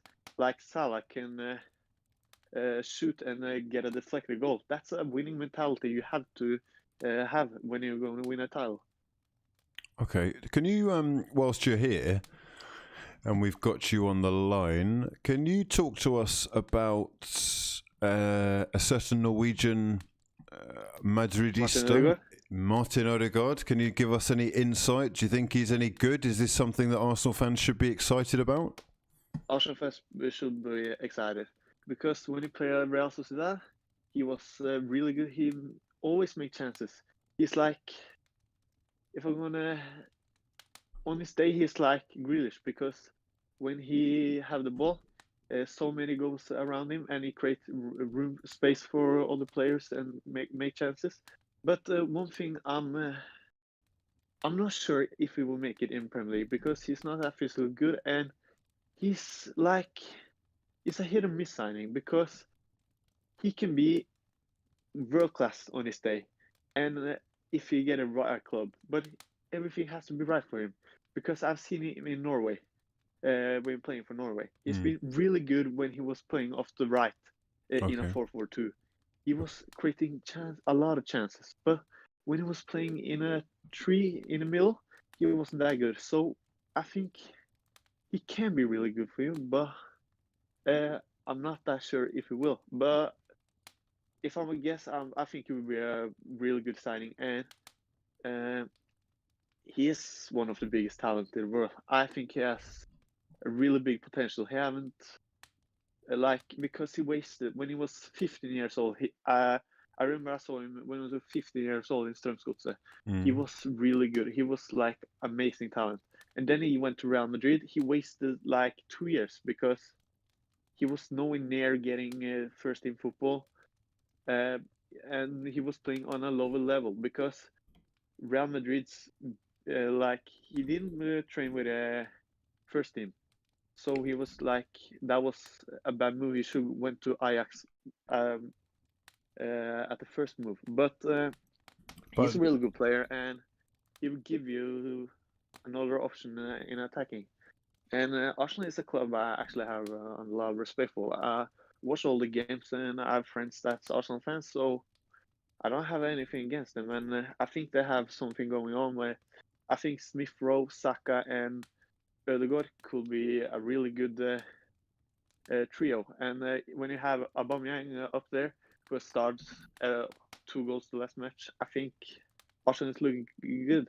And I think Arteta is he missed a lot in the start of the season, but now he got his system. And when you get Thomas Partey in the team, I think also when you get Guendouzi, because I see a good player there, I think Arsenal will be a proper good team. Some Only need a fantastic centre-back. points. I'm not going to lie. He's given us a little synopsis there of the talent that Martin Odegaard could potentially offer Arsenal, and also the risks involved in the signing, and also very excited about Manchester United's chances going forward. Still not totally sold on them being title winners yet, I guess, is what we're saying, Lucas. You're just a little bit nervous. Yes. But another talent, yeah, a little bit nervous, but another talent I'm really excited about is Amad Diallo, who's come from Atlanta to Manchester United. You heard about that? Yes, indeed. Yes. I've heard the staff has said he's really high level, and he's not long away from first team football. And when he's only 18 years old, like Papu Gomez has said, he looked like Messi on the training, and he's been doing really good in training. So I'm just looking forward to him to make a first team football, and that will be.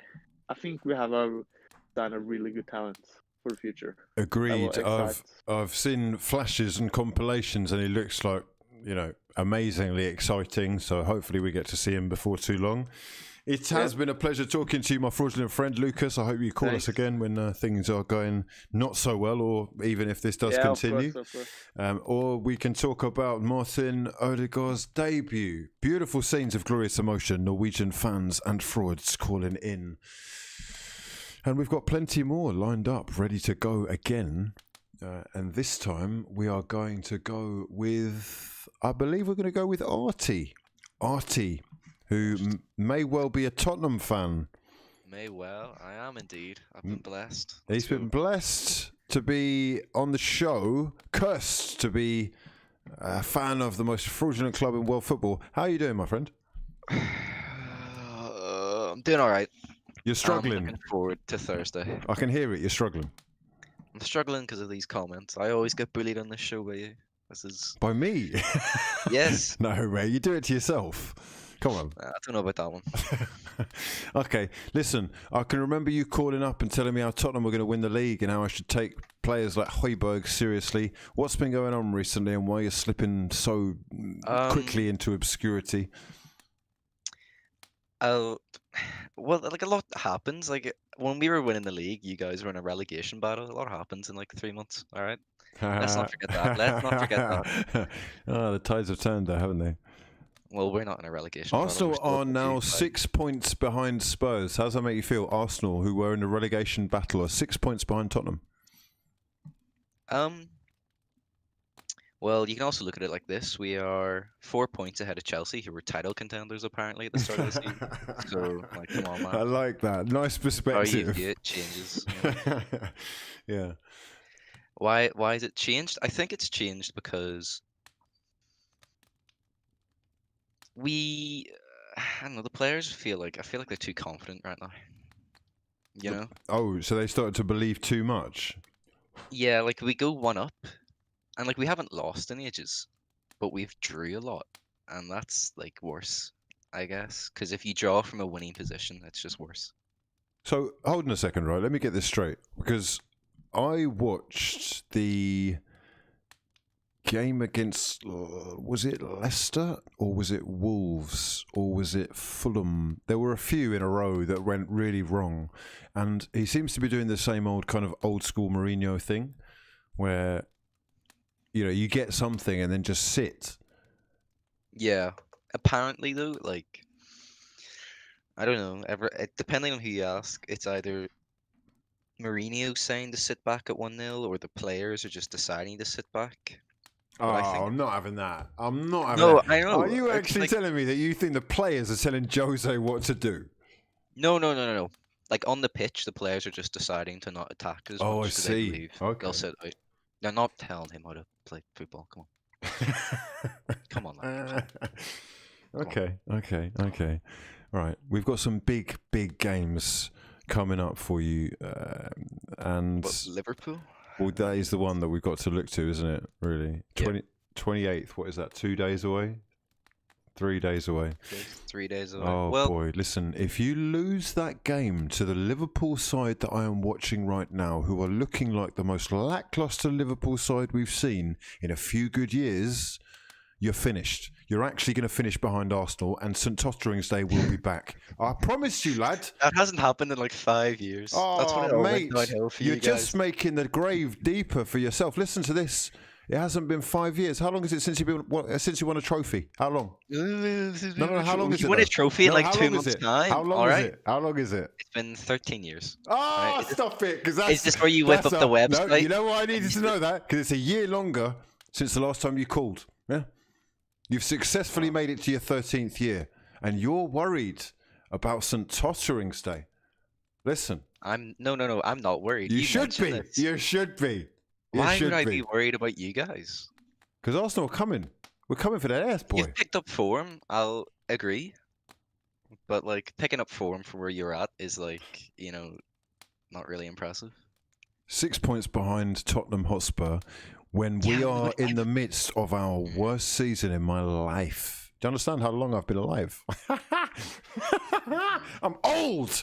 Yeah. Well, clearly, you seem to be relishing in Do you know how glory old I am? days I'm gone old enough past. to remember when Tottenham last won trophies. Yeah. I'm old enough to So am remember when I. you were relevant, when you used to What do sign you- dons so like you have to be Jurgen 14? Klinsmann, when you had What? Les Ferdinand up top smashing goals in left, right, and centre, when you were actually able to kind of, entertain at least. You had decent players, right?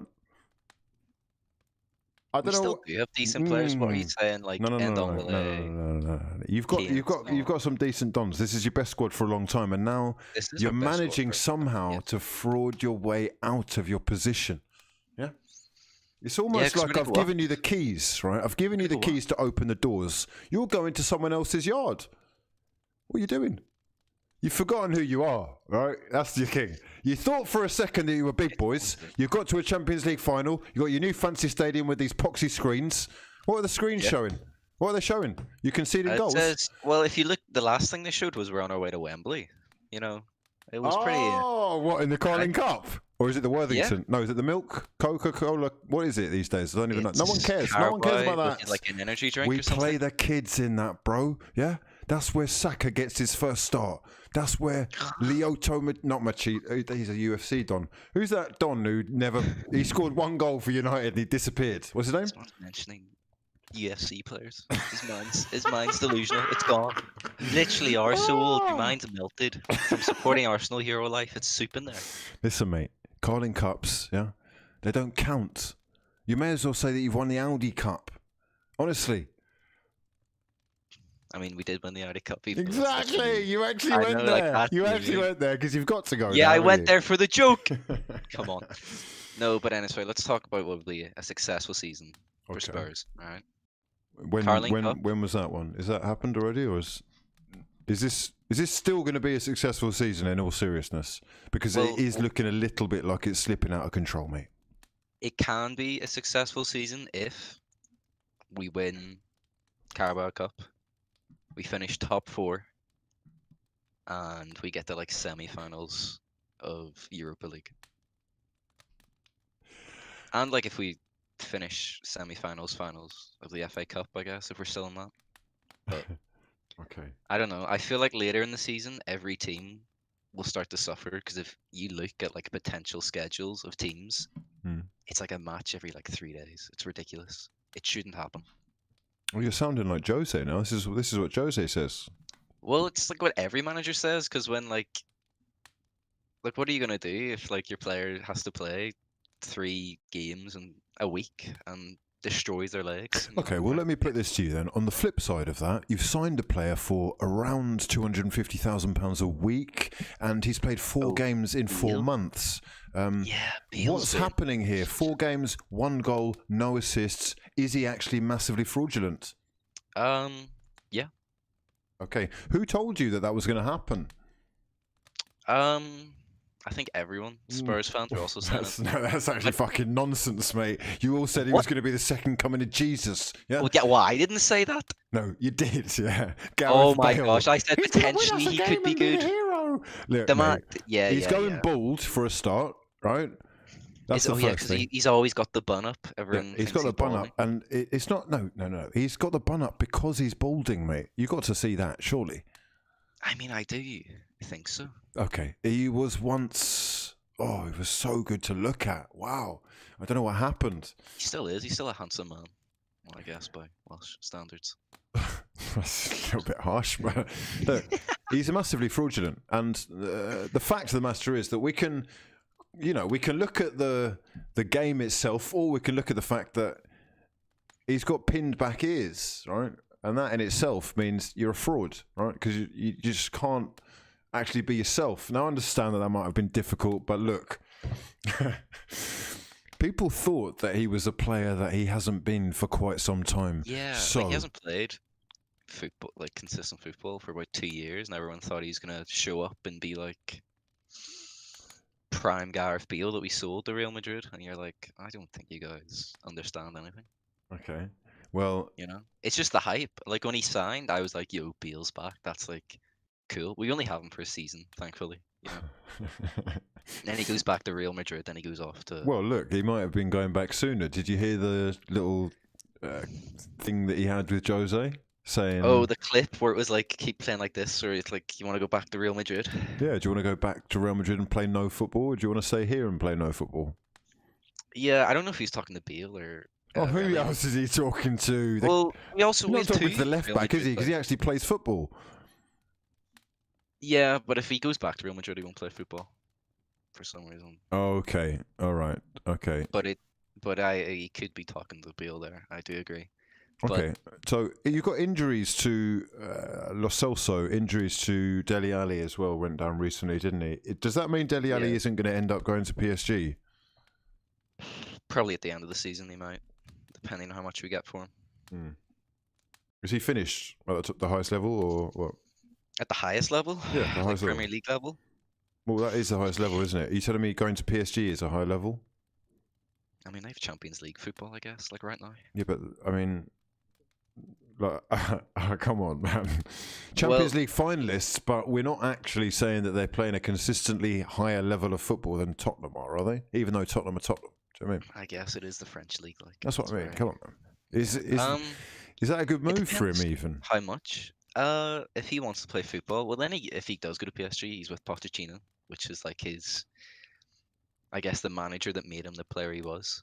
That's kind of cute, I guess, right? Reunite. But it's like, how much we get? If we get 50 million for him, I'll be thankful. I'll be like, yeah, take him, bye. Oh no, Then we can 50 fund- mil. Yeah, I know, or 40 mil. But it's like, it's a 50 No, million bro, euros. he's going which is on like 40 loan. million You get pounds. 2.5 mil max. Yeah. 2.5 million euros. with Levy, you are insane. Okay, right. Talk to me then. Listen, Wycombe Wanderers is your next game. When is that? It's today. Oh, That's lovely. Tomorrow. Lovely. or No, it's today, today, depending my on where friends you're and friends. watching this from, guys. Okay, 25th. fantastic. Well, if you lose, right, if Tottenham were to lose to Wycombe, there will be a late night fraudulent special. I expect you to be the opening Will it guest. just be me? So you can mug It will me? just be you. Nice. No, but the no. big, I'm expecting you to win that. Listen, as much as I love a bit of Akinfenwa, is Akinfenwa fit? I don't know. I still want to see him. If he's on the bench, I want to see him. Just because he's like such a legendary figure. Not like one of the greatest, but you know, he's just like folklore-wise. It's just like, oh, there he is. Okay, well, we've got some reminders coming through in the chat from the likes of Corey King saying, tell this fraud that Bruno was 50 million and Delhi is more like 20 at max. Max Yeah, 25 but- mil. The thing is, it's like, who are you buying it from? Like, You're buying it it's from Tottenham. PSG, Tottenham, there's, who like, are in super, hundreds like- of millions of pounds of debt, aren't you? How much do Tottenham owe? How much trouble are Tottenham actually in? Are we? It depends. Are we going to take this in the stadium? Because if you take the stadium out of account, we're like third least in debt. But if Take the you stadium out of account. So, as in, take the £600 million loan that we took out away from the statistics, plus yeah. the extra 350 million or however much 100 million more it was. I think they actually doubled down on the loan. You owe nearly £1 billion, mate. We can't just delete that. I can find the actual number if you give me a second. How much we Oh, owe? that would be fantastic. Please do. But we owe a lot, yeah. But it's like, how much does it get paid for? You know, I'm not a financeman. Like, I don't understand. I don't do finance. Listen to this. I look at do numbers. finance. I got my That's GCSE lucky. and was like, I'm done. What did you get in your GCSE maths, mate? I got a B. Ooh. Exactly. What? Hold on. Is that good? Yeah, that's it. So the highest today. You're talking to me like I haven't got fucking GCSEs, mate. Oh, you did it. What was it, like O levels or something? When you were around? Oh, he's a funny one. He's a funny guy. Oh, listen, mate. I got more GCSEs at A or A star level than your team's got goals this season. Okay. Wait, let me just check. That's actually probably not true. Hold on. That's not true at all. That's- You're delusional. Hold on. No, that's Right. definitely not true. That's an Right. absolute lie. Divide it by 3, and we might be there. Right, net million in debt Yeah, for go on. Tottenham is 733 million. Right, so you're fucked, basically, is what you're saying. We are the second highest in the Premier League. Second highest debt in the Premier League, yes? Yeah, in total. And who? Chelsea's up there with 134, Oh, Chelsea. 41. Chelsea, the other skullduggery scumbags who love to exploit I agree. finances from every available opportunity. Well, what and do you mean? Do you not like it when Chelsea loan out like 8 players a season to just different teams, and you're like, what the fuck's happening with Oh, this? so that we can get all of them, like Petr Cech, Willian, and David Luiz. No, I have to say No, I mean, you know how like William they loan Gallas. players, Sorry, like they have go that player on their books that they've loaned to 8 clubs. Oh, Like, yes, like that Brazilian. What's his name? I think he's just left. What the fuck was his name? He got done for rape, didn't he? Come on. Oh, Chelsea fans, you've forgotten that, have you? Convenient. Really well, convenient. it's like I always like to remind Chelsea fans of, isn't it Alonso that killed someone in a car crash? He did indeed. These Yeah, are bastard. controversial opinions, but they are also It's the truth. hard-hitting It's like home it happened. truths. It's not like it's rumored that he killed someone. He's got a criminal record. Listen, mate, just don't drink and drive. Don't sleep at the wheel. Yeah, don't. Pay close attention. And Actually, don't. That's true. If any user from Ireland, don't drink and drive. We have the highest road deaths for that in the world. Lucas Piazon, or Lucas however you say it. That's the guy. Yes, well done. Congratulations to the Well, absolute Arsenal are fifth in frauds. debt. Oh, fucking hell. Say that again? Not that much in debt, though. So, like- Arsenal aren't that much in debt. No, Even though they're 5th. correct. They're That's correct. 199. That's correct. 0.9 So basically, you're 7 times as fucked as Arsenal. God. 7? Oh, Do you troubling even times. get- I Did you guess. get an A? I guess you've got a really nice Did you stadium, get an A though. in Maz, Hugh? Really nice Is screens. 733, 9 times. What? Times. No, we said 7. 300. We said 7. 7 times. Yeah, you're 7 times in debt as 7 Arsenal. times? Yeah, That's not 7 even times. true We're at all. 100. We're 2 100. times 7's We're 100 14. million in debt. You fucking fraud. Hugh, you don't know Maz. All right. Okay. I'm This actually in pain. this this is more painful this than Spurs Squid fan is Talk. obviously suffering, right? As a I'm suffering result. from your like. No, he's suffering as a equation result of of coming on here 300 3 is months ago so talking about much. winning the fucking league, and now your team are looking like they're going to go behind Arsenal, who are Look, in if we go on a run, relegation we can form. win the Let me league, turn alright? this If fraud we go on down a for a run, we second. can win Hold the on, league. hold on. This fraud, yeah, talking about winning the league. Is he actually smoking the hard food, the hardest yam on the streets? Look, I will tell you right now, anyone that can look at the Premier League, right? I will say right now, anyone in the top 5 can go Yeah. on to win the league. Anyone in the Everton top is- 5 can go on to win the Yeah, league. Tottenham, Liverpool, That's Leicester, not Man City, true. Man That's United. not They true. can't. No. Oh, you don't think Liverpool can get it? No, listen. Liverpool are in the top 4. Yeah? Who's 5th in the Premier League? I am. That's why I decided to cut I off point am. was You there. are. You don't play football, you Yeah. fucking idiot. What are you on about? Hey, I do play football. I play football. All right, not at the top level, You would mate. do that. Tottenham. Oh, actually, you probably play a similar level of football. Okay, look. Spurs are Yeah, 5th. same level as you when you got relegated. You got relegated. Hey, no. We haven't been relegated. What are you on about? What are you all about? Oh, this Don. Oh, coming to me with the false history. Listen closely, right? Play close attention, right? You're fifth. Yeah. Only the teams in the top four have a chance of winning the league, which means you don't. What you need to Oh, which means on realise... Thursday, if we beat Liverpool, we're in the top 4. Come on. Right. Talk to me when So you've does done that it. mean if we beat Talk Liverpool, to me we when can you've done it. That's all I want to know. Listen, you're fucking still playing Harry Winks and you're trying to tell me you're going to win the league. Have a We word. don't play Harry Winks. He's literally moved to Valencia. Oh my gosh. Yeah, because he's fucking bang average, and you've just the It's pennies so dropped. average, The it's pennies so dropped. You were painful. telling me he was the next fucking the next international sensation last month. Don't say I was, because I wasn't. Don't be shoving words in my mouth. You are every Tottenham fan that's ever lived. Okay. Oh, I just never lived. I'm 20. Oh my gosh. I wish I was. 'cause then I Okay, would've seen right. I've had something enough of you. You're a Hardly massive come around. fraud. Right, come on. When Tottenham have done something, as in never. Right, all right? no, how about this happens, right? You say that if a team is in the top 4, they can win the league. Will you tweet that Tottenham can win the league if they beat Liverpool? Because you've said it on your live stream. Like, Do you know come on. what, mate? I'm going to be honest with you, right? Tottenham are never winning the league. Get over it. Just face it. It's not going to happen. There is more chance of me becoming Prime Minister than Tottenham winning the league. Okay? The politics. These are the cold, hard truths. The I don't know about facts. I only spit facts. Mate, it's been an absolute pleasure talking to you. RT, ladies and gentlemen. I'll hold that to you. On Late Night Fraudulence. They- Hold what to me? Hold what? Tottenham beat Liverpool, we're in the top 4, we can win the league. That's what you said.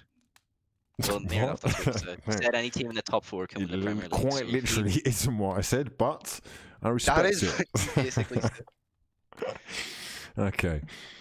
Much love to RT for joining in on Late Night Fraudulence. If you are enjoying the show, please do smash the hell out of the like button and subscribe to the channel if you're new. Unfortunately, my fraudulent friends, you have failed in your quest to achieve 2,000 likes by the second hour. And you know what that means? That means that I'm going to kiss your ass goodbye right now. Oh, go on then. I'll do one more. Exercise those freeloading fraudulent thumbs, you absolute bellends.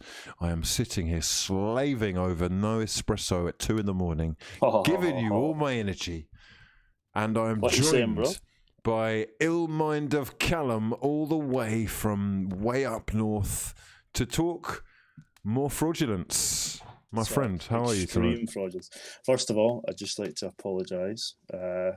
Earpod fraudulence the other night was unacceptable. Oh, shocking scenes, mate. You disappeared on us. You did a runner like Do you know, Hussein. I thought I was going to be on Fraud Watch for a few moments there, and I kind of shit myself. but Oh, we're you back, are on we're Fraud back. Watch. Don't. Oh, well. No, you're in that the is list. Tonight. That is tonight, boy. Get me off that list. I'm exempt. You got to work your way off the Cooling off list. period. Tell us what you got, man. Bruv, I've got some notes. I wrote this on my phone. Wow, he's got before notes. coming on. Incredible. Talking points. I just wanted to, you've already got them on the screen. I see them there. I actually sent you this picture, a screenshot from my phone. I don't know if you could bring it up on the screen and we could go through it together. Okay, let's have a look. Let's have a little look. Yeah, do you enjoy it on Discord? Oh, is it on the Discord? Yeah, it's in your actual kind of DM message page. Okay, let me just open that up and bring it over here. Okay, Mikel Arteta. Notable moments as Arsenal. Jeez, this is looking like an in-depth analysis if ever I've seen one. A 5-minute job, mate. I'm always ready. Okay, I'm the never floor, wrong. the floor is yours. Yeah, so I just wanted to talk through it. I mean, I'm really disheartened after that Southampton game. I've been really angry this season after a lot of things. You know, our worst league start to 50 years, which we'll get onto in a moment. But the Southampton game really just sent me over the edge. I was really pissed off. Could have calmed down since then, but to be honest with you, as you were saying in your 90 more, it really meant a lot to me because realistically the FA Cup is the only thing we have. We are a cup team, as you highlighted. And for him to come out and say some nonsense about, we had the dream to win the cup again and retain it and be double champions of the FA Cup. If you have a dream to win something, you will work your ass off to get that. That was the most naive, arrogant and pathetic performance I've ever seen in an Arsenal team for years. I think we played better over 2 legs against Bayern Munich when we got battered, 10-2 than we did in that Southampton game. That Southampton game summarises everything that's wrong with Arsenal. Yeah, these are facts, mate, and you're damn right. We did play better against Bayern Munich, even though we got battered. I hate to say it, but Genuinely, we played Wenger ball, man. we And actually it's beat so sad to Bayern. see We that actually go. beat Bayern We're just before. going We to go played through this well. list. We did, and you know, the team. I know. I get this whole concept of, well, these players don't seem to have any chemistry or connection with each other. But you're professional football players. William, you're 31, 32 years old. You've been in the Premier League for, what, 10 years almost? Yeah. How can you be paying so bad? Yeah. 72 million. Yeah. I know William, it's not Pepe's fault. He was signed for that. Sorry, if you're listening, William, you're a fucking embarrassment. Fix up. William, get out my club. Get out my club. Fuck off to Saudi Arabia or MLS or Brazil or something. It is genuinely like perplexing watching children who have barely been playing football for as long as he's been, in this league, actually like outclassing him at every fucking level. Crossing, passing, effort, dribbling, shooting. They do everything better. Do you know what was so embarrassing in that Southampton game as well? Every set piece that I can remember either came to Willian or Pepe, and if it was a corner, none of them beat the first man. If it was a free kick, they skied it over the bar or they missed their target. If they were crossing it in from wide angles, it was going to no one. Do you know in the league, right? I've not added this into this list. I meant to put Cross FC on this list. Mm-hmm. We have made almost 400 crosses in the league in, 18 games. We have a 19% success rate. Almost 400 crosses, and you are only completing 19% of those. No doubt we have Smurfs up top. Why are we crossing it to Smurfs? Why? Oh, yeah. Why are we crossing it to Smurfs with people who have no talent and cannot cross? Well, and what was shameful is when Saka came on, his first cross, bang on the money, probably should have had a goal. It was just pathetic. It was absolutely pathetic.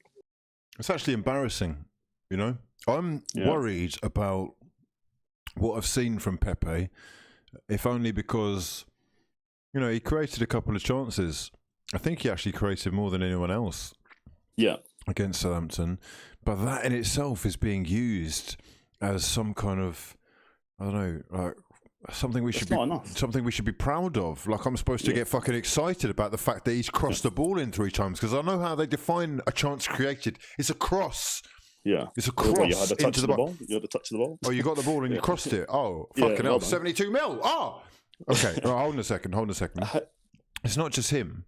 It's the fact that you've got this kid who has come on to this level and is much younger than him, much more inexperienced, and he looks like he is a more complete player in every single position that he's put in, whether that's left back, left wing, central attacking mid, or right wing. Tell me why he can cross the ball in and take free kicks and score goals from outside the box, and you can do none of the above. What's going on? Do you know why I think Saka has, and I genuinely believe this, obviously he's a true talent. He's obviously been at the academy for years. He's seen wingers that are top drawer, but most recently in the Emirates era, he watched Alexis Sanchez carry us, and he plays like Alexis Sanchez. He goes out on the pitch, he gives us everything, and you can see how pissed off he is when he comes off. He is furious if we lose. He's the only player that comes out immediately on social media and apologises. He's a proper baller. It's ridiculous. Again, we don't want to go to the price tag. Shout out Charles Watts. I think he done a brilliant article, The £100 million problem. It's going to cost us £30 million for William's wages over 3 years, and Pepe cost 72 mil. £100 million down the drain. Sorry, wait. Say that again? £30 million for William's wages over 3 years. We're giving him 10 million a year. 220,000 times 52.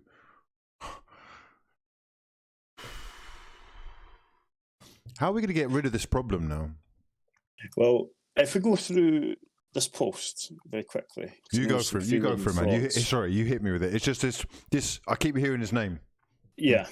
It's sending me over the edge, if I'm honest. It's sending me over the edge as well. We can sit here all night and talk about this Brazilian frauds. To be honest with you, I would rather have Ozil registered not to play and have him on the wage book than have Willian play every week.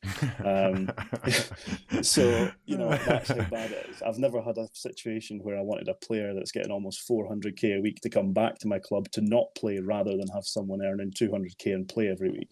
But yeah, this post, I can only, I could be looking into this a bit too harsh because I am heated as much as you are, but I can realistically only give 3 credits to Arteta since he's joined the club. And that's winning the FA Cup, which definitely was very impressive. I think we overachieved last season, as bad as that was. The signing of Thomas Partey and Gabriel, I think they are players who will easily feature in a Premier League winning team. Not for Arsenal anytime soon, but other teams. And I've put very in capitals, as you can clearly see, a very slight change in mentality and a club clear out. And you can't even really credit that to him because apparently it's Edu that's in charge of the business. So realistically, Ozil, Sayad, Saliba going on loan, hopefully coming back, Guendouzi, Torreira, so on and so forth. I would assume that's him that's taking care of the clear out. But that's only really the 3 things I can give Mikel credit for. He's signed Willian. No, cross. You're done. Horrible move. I guess are we moving into the negatives now? Is that what's happening? Yeah. There's no point spending any more time on the positives because realistically, what more is there to say? Well, I just want to add. I know it's a little petty thing, but Community Shield. We're going to put that one in there as well. No. We might as well. I think Williams melted that down just so he can get an extra couple of quid in his bank account. That's all he's here for. He settled that off to the pawn shop. The Community Shield doesn't count. No, you're right. Nonsense. Yeah. The Community Shield only counts if you have a good season. If you have a bad season and you win the Community Shield, you won't fuck off. Well, I mean, no. Sorry, I just want to correct you there. That's massively fraudulent. Let me just entertain this, right? The Community Shield is important because it defines that you have completed a good season. To get into the Community Shield, the game itself, you have to be successful. So there is something. That's why you'll never see a Tottenham player in a Community Shield game. You understand? I don't know if you've seen the man of the match, the match of the day thing today with Lineker. And he was talking about Chelsea getting to a cup final or Tottenham getting to a cup final, and he made this big joke about how Tottenham definitely lost. But yeah, no, you'll never see a Tottenham player in a Community Shield match. So moving on to negatives and get on to the priority here, which is why what I think is the means to try and fix our club. Because you can talk about Kroenke and so on and so forth. Ultimately, Kroenke I don't feel is going anywhere for a long time, as much as that pains me. And particularly with COVID and not being able to go to the games, I don't think there's enough the fans can do to get change. The signing of Willian, I mean, this man's going to cost us £30 million unless we get rid of him. We've just seen the song and dance with Mesut, and we've put ourselves into the exact same situation. And I solely account Mikel to this problem because according to every report that I've read, and again, you can only look into these so much, he begged Edu to sign this player. He said that you were going to be in my 3-year plan to win the Champions League. I'm sorry, 3-year plan to win the Champions League. You played 20 games, you got 2 shots on target. Who's winning the Champions League? Not you. His incredible inconsistency in his player treatment as well. I mean, Guendouzi is someone who I hope gets another chance in this team because I've been watching a lot of Bundesliga. He pays so much for fraudulent BT Sport, he looks fantastic. He looks fantastic. He's really. I think he's. I heard as well. He's become a dad. Maybe mature him up a little bit. I hope he comes back. But you look at that situation. Mikel's got these non-negotiables. Guendouzi comes in and has a little bit of a spat and strangles Neil Mopey, and apparently he's the worst man on the earth, and he gets thrown away off. Whereas Granit Xhaka tells the fans to fuck off and purposely gets a red card and he's made a mistake. So I just don't see any consistency in his treatment for players. And I'll come on to that later on. But again, Ozil. So the situation with Ozil is now done, thank God. But we must talk about it because regardless of what you think has happened with the China situation, we can only go off of what we definitely know. And what we definitely know is Mikel has said it was his decision and it was for football reasons. So you're playing Willian when Mesut Ozil, World Cup winner, is sitting playing Fortnite. How can you defend this? And I understand, obviously, we have to look into it deeper. And yes, probably he's never going to play for the club again because of the China comments. But again, you can only go by what's been confirmed 100%. And Mikel said on numerous times, this is nobody else's decision but mine. It's a football reason. Right, bear with me a second, bro. We've got breaking news for that. This is literally coming through as we speak. We are going to come straight back to your notes because this is fascinating stuff, and I do believe that you really are onto some key points. But we have got Fabrizio Romano tweeting, and he has said the following. I'll just bring you over here. He says, Real Madrid have signed paperworks and contracts to accept the loan deal. Martin Odegaard will be a new Arsenal player in the next hours. Martin is officially authorised to have his medicals. Then he'll be announced as a new AFC signing. No option to buy, but the here we go is confirmed. Beautiful scenes. We welcome another MO number 10, creative midfielding left-footed source into the squad. Squale, squale, squale, squale. Get your Norwegian flags up. Okay, straight to you. No, I think it's worth a quick comment on there. I think it's a really good signing for the club. I'm going to add a wee bottom point onto my list here about another negative, unfortunately, with that in mind. But I think it's worth the risk. I mean, we can't do any worse, can we? Can we? Certainly not, especially seeing as he had such a good record last year in the Spanish league. Anyway, do continue though, because you think I'm onto something. I think I'm onto something as well. Yes, indeed. So again, we've covered the Ozil for footballing reasons. It just doesn't make sense. And again, you can only criticise what you definitely know in life. And we definitely know that Mikel Arteta has publicly said that it was his decision. So that's all I can go by. Until the club came out and made a statement that says, due to China comments, we've left Ozil out of the squad. I can't comment on that, which we all know is the real reason. But anyway, we move. Saliba. Now, this is the one that's probably annoyed me most because, as you can see from our defence, we're shocking. I will give some credit to Rob Holding. He has done well this season, but I've still not seen enough. I don't believe Holding can take you to a title, but he's certainly a good enough player to have in the squad. I don't quite think he's deserved his new contract. However, it's been okay. It's a bit funny, isn't it? He's played like 13 games or something, and we're just throwing getting it rewarded for failure, or getting you don't get a medal for trying. You don't lose the 100 meters, and you get you do. In primary school, well done. You showed up. You don't get a 4-year contract because you played 13 games. Listen, mate, we give out fucking 3-year contracts if you want one. You want one? Yeah. You want one? You want a couple more years? Cedric, right now. Cedric, you haven't played football in the last 8 months. You want a 4-year contract? Come on, let's go. I'm sure Arsenal are licking their lips. 10 years' time, I can see it right now. Timo Werner's played 700 Premier League games. He's scored 10 goals. And Arsenal are like, we've got a free transfer here. 500k a week. 500k a week for Timo. Well, we laugh, but there may well be more Chelsea frauds coming our way. You just never know. You just never know, right? Yeah, you never know. In terms of frauds coming our way, we come back to Mikel. So the Saliba situation. Now, he's come out in a statement, and again, we can go off of this because it's his words. He said, and I've quoted here, I may have paraphrased, the manager said I wasn't ready. I felt like I wanted to prove that I was.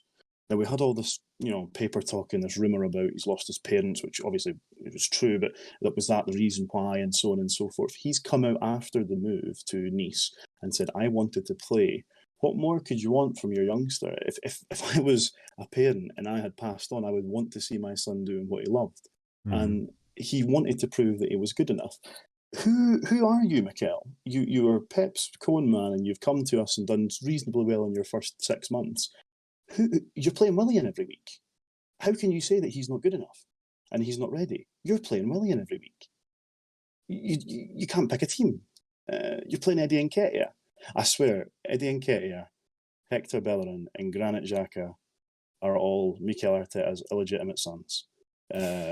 He's fostered them. He's sourced them from a mistress. They start every week and they're horrible. Look, I hear you. But in his defence, right, the situation that he's got in his hands is obviously down to contracts as well. The obligations that he will have to fulfil, for example, for Willian, who has clearly signed a contract which is going to mean have an appearance bonus. Yes, and for players like Eddie, who is had such international success that he's probably got his own agent talking about, we're going to move elsewhere if we're not giving this, that, the other. Then he's got Balogun trying to get through. Then he's got Aubameyang who's just signed the 400 grand a week contract. Then he's got Lacazette who wants to get a game and he's going to leave to Atleti otherwise. What's he meant to do? Yeah. Well, I think what he's meant to do is take risks, and I've not seen much of that. He's in a really tough situation, and that's why, again, the Saliba situation is one where I feel he's not really allowed Saliba to even walk before he could run. He's not even allowed Saliba to crawl. Frozen out of the squad, you're not ready to play, you're not even getting a game in the Europa League. These other players, as you say, they've got these demands, but someone like Saliba should have his own demands. Look, you signed me for 30 million. I'm going into my third year at Arsenal come this summer, and I've never played a game. I want to play. It's actually crazy, isn't it? Wow. He's 3 years into his 5-year deal come the summer, and he's yet to play a game. He's played one pre-season match, and he looks rock solid. Give him a chance. I think, correct me if I'm wrong as well, he's went to Nice, and I'm sure he's played 4 games. He's started 4 in a row, and he's played all 90 minutes and looked really good. Would you say then, just out of interest, that Mikel Arteta actually was forced into making his first risks as Arsenal manager, and that injury crisis or situationship with Mesut Ozil and whoever else has actually led to... It was actually the Brazilians going and getting COVID, wasn't it? Has actually led to him playing the kids, and from that we have seen the success. Well, that's what I've put, I think, further down. As you can see, I put loyalty to the failures and rarely willing to shake things up. So we consistently see loyalty to players that have failed us, like Xhaka, Willian, Pepe to an extent, Hector. And he rarely is, or what I've seen of him, he really was unable to shake things up until COVID crisis, injuries. ESR's only really been coming in through this team through the COVID and injury stuff that has been going on. And he's obviously grasped it by the scruff of the neck, and I'm absolutely glad for that. He's played him into his plans. Fantastic. And again, credit to Mikel, because I think last year, Martinelli played out of his skin in the minute of his suspension was over. He was hauled right out of the team. So he's maybe learned a bit from that. However, I can't give him too much credit, because ESR's really only come in and played because Willian had COVID or had symptoms or whatever. Again, I just see more loyalty to failures, and again, a lack of or an unwillingness to change things. And then to the bottom here, kind of working our way down, we lack any style of play. Do you remember when he first changed it to the 3-4-3? I kind of seen what his plans were. I thought, okay, I can see what you're doing here. We're not very good defensively. You're shoring things up by slotting another centre back in. We're going to try and play down the left. At that point, Aubameyang was top drawer. We're going to go with that. That's fine. I cannot tell you what formation we're going to play. I can't tell you our starting 11. I don't know if we're playing possession, if we're playing cross, if we're playing against a low block. It doesn't make sense. I can't see any consistency. And all I can see is playing for a 0-0 and then really hoping for an individual moment of brilliance from the kids or Aubameyang or Lacazette. It really doesn't seem like the players, whether it's in the league and they're on a decent run or in the Europa League or Cups, have any idea what they're doing. And that's something that's really, really worrying. And I suppose just to finish it off, that makes sense why we're in the position we are, because we've got the worst start to our league in about 50 years. We're already out of all the domestic cups. And people forget, and this is coming up soon, so this is why I wanted to bring this in. And I've got one final point after. We lost to Olympiacos in the round of 32. Mikel lost us in that game, the round of 32. Obviously, the players didn't turn up on that day, so be it. Benfica's a much better team than Olympiacos, in my opinion. Their manager's top quality has got a better win percentage than Allegri. Fair enough, in a lesser league. And he's got a similar amount of games, however. And I think that game's going to be incredibly tough. And I don't have any faith that we're going to get anything from Europe. So it's either all guns blazing in the league and hope for top 4, or he better pull off a masterclass in the Europa League, because it's just disgraceful where we are at this point in the season. It's almost February and we're 10th. Or you could have actually gone on a little run in the FA Cup and got in that way. Or, like we did last year, yeah. Yeah. And end up in the Community Shield like Tottenham never will. I mean, it's something. It's something. I just wanted to get one final thought from yourself. Okay, this may lead you on to another bit of discussion. How many links have we had this January? Buendia, I've heard Coutinho, I've heard of Oscar coming on loan from China. Oscar, Isco. Yeah. Isco, Odegaard now. Mm. Mikel said in a press conference, and I'm paraphrasing here, Mm-hmm. the January and the summer transfer window is all planned out. It's now up to Edu to action that. If it's all planned out, why are we frantically searching for someone every second day? Why are we hearing links with different players every single day? I understand January is a tough window to operate in. To be fair, right, they kept the Matt Ryan transfer under complete wraps. I didn't really hear that rumour coming from anyone. That was good business. That looks like maybe something you could argue in their strength. And on that one, I think it's fantastic bit of business. I think Matt Ryan's a pretty decent keeper. He's much better than Rúnar Runnarsson. Yeah, it will definitely be an upgrade on that. And, if he can rediscover the form that he had from a couple of years ago, then he's a really good keeper. Yeah, I think the season he played in there with Aaron Moy really showed he was... him and Aaron Moy was fantastic for Brighton that year. I don't know exactly what's happened with him and Potter. Apparently, we maybe got the chance to sign him for a free in the summer, but yeah, a really good signing there. So credit to them there. That's a fair point. I just want to hit back a few of the points that you've brought to us. Sure. Let's play the rebuttal for let's play the game, right? Let's play the game. I'm looking at form. And form says a 3-1 win against Chelsea, a 1-0 win against Brighton, a 4-0 win against West Brom, 0-0 against Palace, and a 3-0 win against Newcastle. That's 4 clean sheets in the last 5. That's 4 wins in the last 5. And I'm only counting the last 5 because if we go more, it's 5 out of the last 6, I believe. What are you seeing here that isn't giving you encouragement, especially given the fact that we've kept, I think, 4 clean sheets in a row? Mm-hmm. That's a great point. I'm glad you actually brought that up because it's something that I wanted to talk about and forgot to list. It was something I was going to talk about the other night actually when my earpods tried to fraud me. So other than before the Chelsea game, I set an expectation. I said I was Arteta out for a long time before then from what I had seen. And before the Chelsea game, I said, right, I'm not expecting to get anything from Chelsea. That game I'll just write off. But I expect to get maximum points and I expect a turnaround because at the end of the day, we're Arsenal Football Club. We should be beating these teams. So I expected maximum points from Brighton, West Brom, Palace and Newcastle. Now, we only dropped 2 points. And that still, to me, I've got very high expectations. I think a lot of fans have had their expectations lowered by the situation that we're in. And that's not quite right. We need to get our heart back. We need to get our Arsenal back. We need to get our badge facing the right way. The Brighton game was shocking. The 1-0 win. Brighton should have won that game. We were very lucky to win. Football's a results business at the end of the day, so we could only go by and credit them for these fixtures. However, we'll have to look at it in a bit more detail. West Brom is Sheffield don't deserve to be bottom because. Now hold on a second. You're not doing this. You're not doing this. You're not doing this. No. Not on this show. Not on this show, bro. Not on this show. Brighton and Hove Albion are one of the most unlucky teams in the league. They play decent football. They're very difficult to beat, even though a lot of people are beating them. Yeah. Brighton should have won that game. I respect. But they didn't. But they didn't. And West Brom are now under the tutelage of one of the most difficult managers to break down in the history of the game in Sam Allardyce. He's got an incredible record of getting teams out of situationships. A 4-0 win away from home, very convincing. Clean sheets galore. Then Crystal Palace. Crystal Palace, bearing in mind, the same team who beat Manchester United, the table leaders, 3-1 at home earlier in the season, if I'm right. And a 3-0 win against Newcastle, which is fucking expected because Newcastle are the worst team in the country. From what I can see, especially given that Mikel Arteta has guided Arsenal to an FA Cup win, to a Community Shield win, and to some kind of,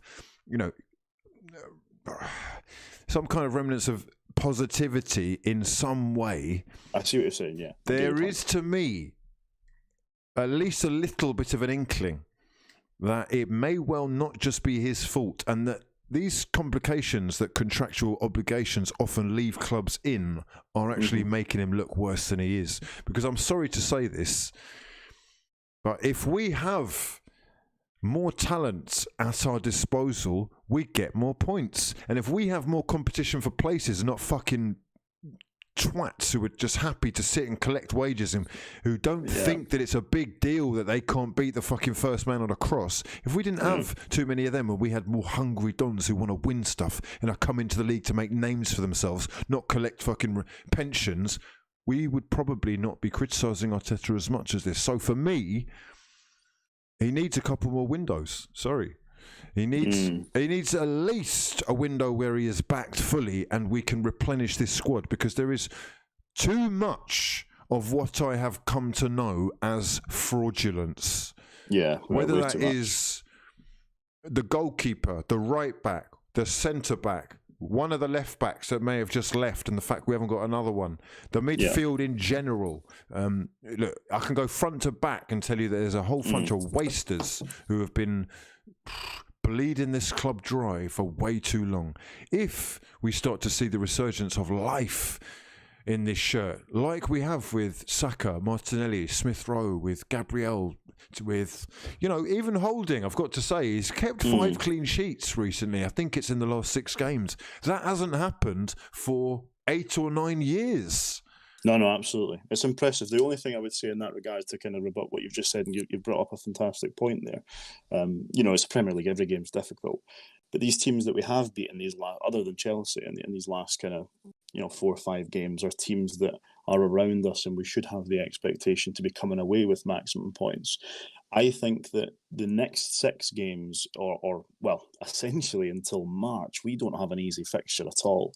A fixture where you could confidently say, okay, we're going to get 3 points there. Until the North London derby is over and done with, and even after then, we've got some difficult games. On the topic of transfer windows, just to quickly bring that back, the final thing I wanted to just quickly talk about is what I'm now calling Arsenal's 2-year tardiness, and you could apply this to pretty much everything. They're too slow to react. We either sign players 1 or 2 years too late, we keep them 1 or 2 years too long, or we don't give contracts 1 or 2 years too early or too late either. We signed if we had signed Willian 2 years ago, cool, I'm fine with it. 3-year deal at that point in his career isn't too bad. I'm looking at another 2 years of this shit. If we had signed Aubameyang the year where Olivier Giroud went, 16 games without a goal, we had we didn't probably have the funds to do it at that time. But ultimately, again, it just goes to show our kind of inept in the market. As you've rightly pointed out there, I'm looking at our squad. Come this summer, we've got a massive overhaul. We currently have no left back other than Tierney. If you really have to play someone there, you're going to decline Saka's progression because he's the only one that can naturally kind of play there. All right backs at the club, in my opinion, aren't good enough. We've got 3 and none of them have made the position their own and really can't sustain a league challenge. We only have probably 3 out of the, 6 or 7 centre-backs that are probably good enough, in my opinion. We have nobody to partner Thomas Partey in the long run. We have no number 10 now. Maybe not you need it in the modern game, but we have so many positions where you think, God, 2 or 3 years ago we didn't have this problem. And it's because things are done 1 or 2 years too late. The year we needed a striker, we only signed Petr Cech. It just goes on. And that's El why I'm worried. People always forget El Neni. El Neni, that window. The big signings. My club getting the big business done. Yeah. Big business. The best Egyptian in the league. £4 million from Basel. Wow. Big spenders. Credit to El Neni. He's worth every penny of that 4 mil, but that's not a penny more. The situation that we're in the club has been coming for a long time, ever since the move to the Emirates, and I really hope we can get ourselves out of it. My son. We will lift trophies. We will lift Premier League trophies before Tottenham win a charity shield. Community shield. There you go. Listen, my 100%. fraudulent friend, much love for getting involved. Not a problem. You're an absolute Always hero. a pleasure. He came with an essay today, but geez, he hit us with the bullet points. And unfortunately for Mikel Arteta, he's been left with wounds, holes all over the place. All over his body. My final closing comment. Yes. I've sent you my adoption papers. Get them signed. Goodbye, Fraud Dad. My son, my actual son, Callum, you're an absolute hero. I hope to speak to you soon. Yes, indeed. Ill mind of Callum, who is becoming a regular on the show, and you can see why I'm so happy to entertain that ass. Cold, hard-hitting home truths. And shots for Willian. Perhaps a few too many shots for Arteta for my liking. I'm not going to lie. I think he's under stress, pressure, and has got a difficult job on his hands. To turn this around is going to be no mean feat, especially given the financial situation that the club find themselves in. And they don't make it easy on themselves by signing twats like that for 220 grand a week. However, we move. My sons, I hope you have enjoyed the stream. Let's get to some of your comments before we make a move out of here. As I say, much love to everyone who has joined me. I don't know if you actually do enjoy these videos as much as I think you do, but if you do, make sure you show your appreciation by dropping the video a like and subscribing to the channel, of course. It's much appreciated. We are going to move over here for a second briefly just to show you the competition we've got going on For the People podcast, the new project, the first of the new projects. The second is a football project which will land next week. I hope you're excited. Yes, we frauds that are watching. Yes, give this account a follow. We are giving away a £50 gift card, Amazon gift card, to one of our followers every Sunday. Get involved. The new podcast, episode 3, is up now. Okay, get involved in that. It's something slightly different. It won't be for everyone, but hopefully you enjoy it. It's a bit of fun with some friends, which I'm really enjoying doing. Anyhow, we will move. Let's just go through a couple of more of these. We've talked Odegaard. He looks like he is a done deal. We have talked Bruno Fernandes and Paul Pogba. Lamil. Is it Lamil? Paul Lamil? Paul Lamil Pogba? He is a class act, and together they are shining, taking Manchester United to the top of the table and forcing Jurgen Klopp to the brink of a breakdown. Oh, beautiful. Timo Werner, who is trying his best to buy a goal. I mean, I really do feel for him, but it just isn't happening right now.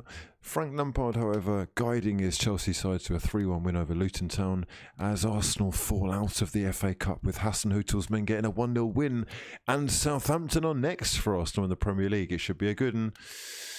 We say goodbye to Mesut Ozil after 7 or 8 years at the club. Highs and lows. Let me know your thoughts. Rank his tenure, his Arsenal reign, his Arsenal period out of 10.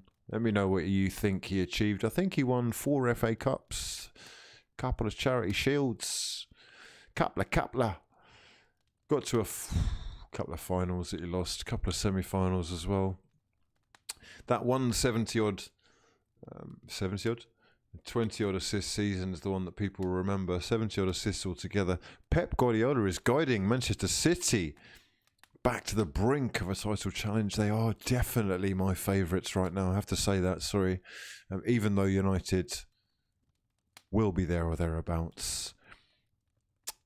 But for Liverpool, it's strange times, isn't it? We're being subjected to celebrations we don't understand. And our manager is ready to begin his UFC career against Burnley's finest. He has been almost overly reliant on players who I'm sure he wishes he didn't have to play. That's the God's honest truth. But I said this at the beginning. If he does achieve the difficult challenge that is retaining the Premier League title without Virgil van Dijk, it would be his greatest ever achievement. So far, it's looking like it's falling to pieces. Mason, my son, yeah, I salute you. Beautifully done. No weak foot, yeah? No weak foot. Incredible. Marcus, Sir Marcus. Oh, Manchester United fans, I hope you're enjoying. You must have. You've waited a long time to smash Liverpool, yeah? Smashing the granny out of that Liverpool ash, yeah? Oh, enjoy. It was a good one. I had a fantastic evening watching that game. It was swashbuckling stuff, 5-goal thrillers, end-to-end stuff, lead here, lead there, equaliser here, equaliser there. No. Cavani sauce. Sit down. Okay. Bruno. Oh, finance. Oh. Yes, indeed. My friends, my fraudulent friends. Mark Edmond, much love. He says, excellent show as always. Peter Wilder says, Everton are making Europe, even though they only beat Sheffield on Wednesday 3-0. They have been in fine fettle this season. We've talked plenty about them, and I will continue to wax lyrical about those who deserve the gift that is the gab. Right. Last but not least, I'm just going to go over here, and over here. Oh, first things first, to show you this video that DJ made, which I just thought was fucking hilarious, bro. Welcome back to another video. It's me chasing William in some James Bond thing or something.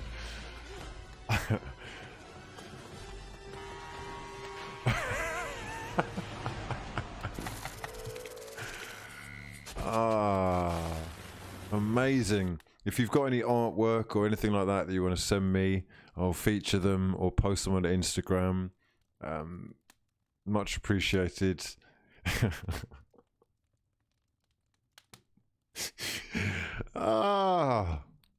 If you haven't seen that on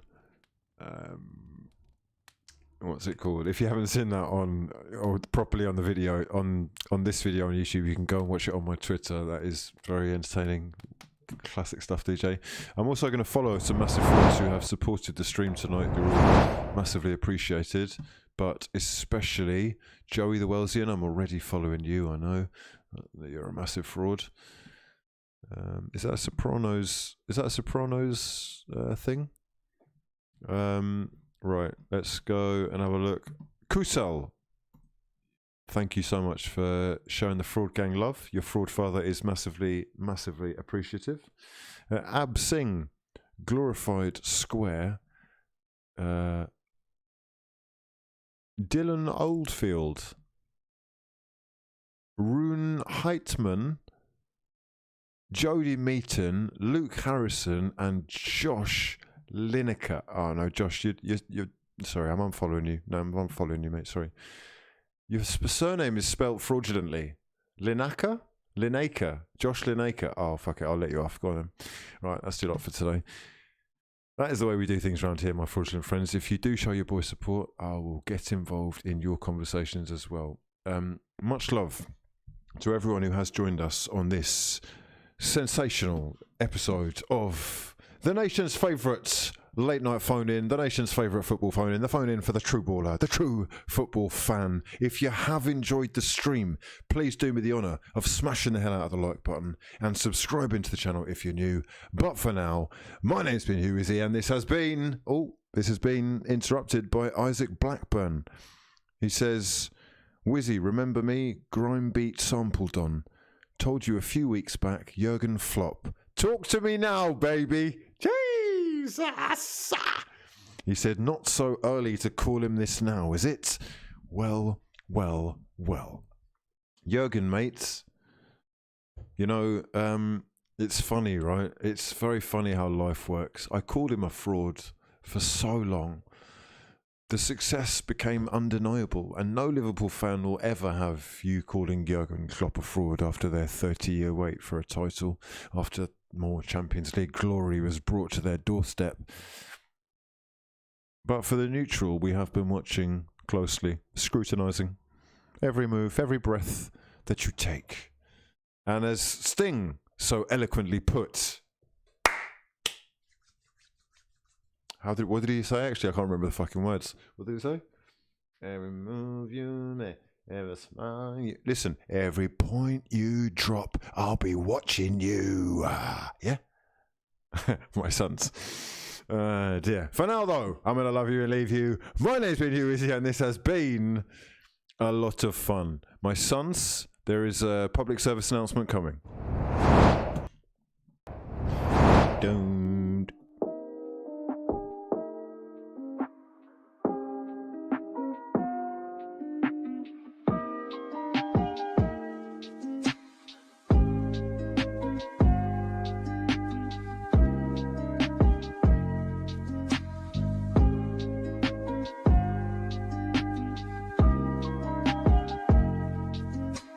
Good evening. Good evening.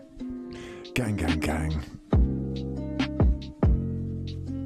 Hope you've enjoyed the stream. Much love to your mothers for getting involved. Look after yourselves in these turbulent times, my people, and I will see you tomorrow for more content. Don't forget there is a new podcast available on Spotify and Apple. The links will be in the description box below. Or you can go over to my Twitter and search for the People. It's very easy to enter the competition. I would say that, be excited.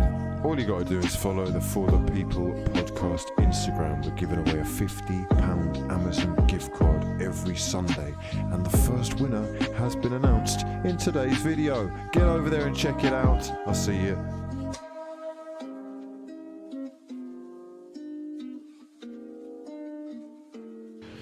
I'm so happy, believe me. I'm so happy. Happy New Year.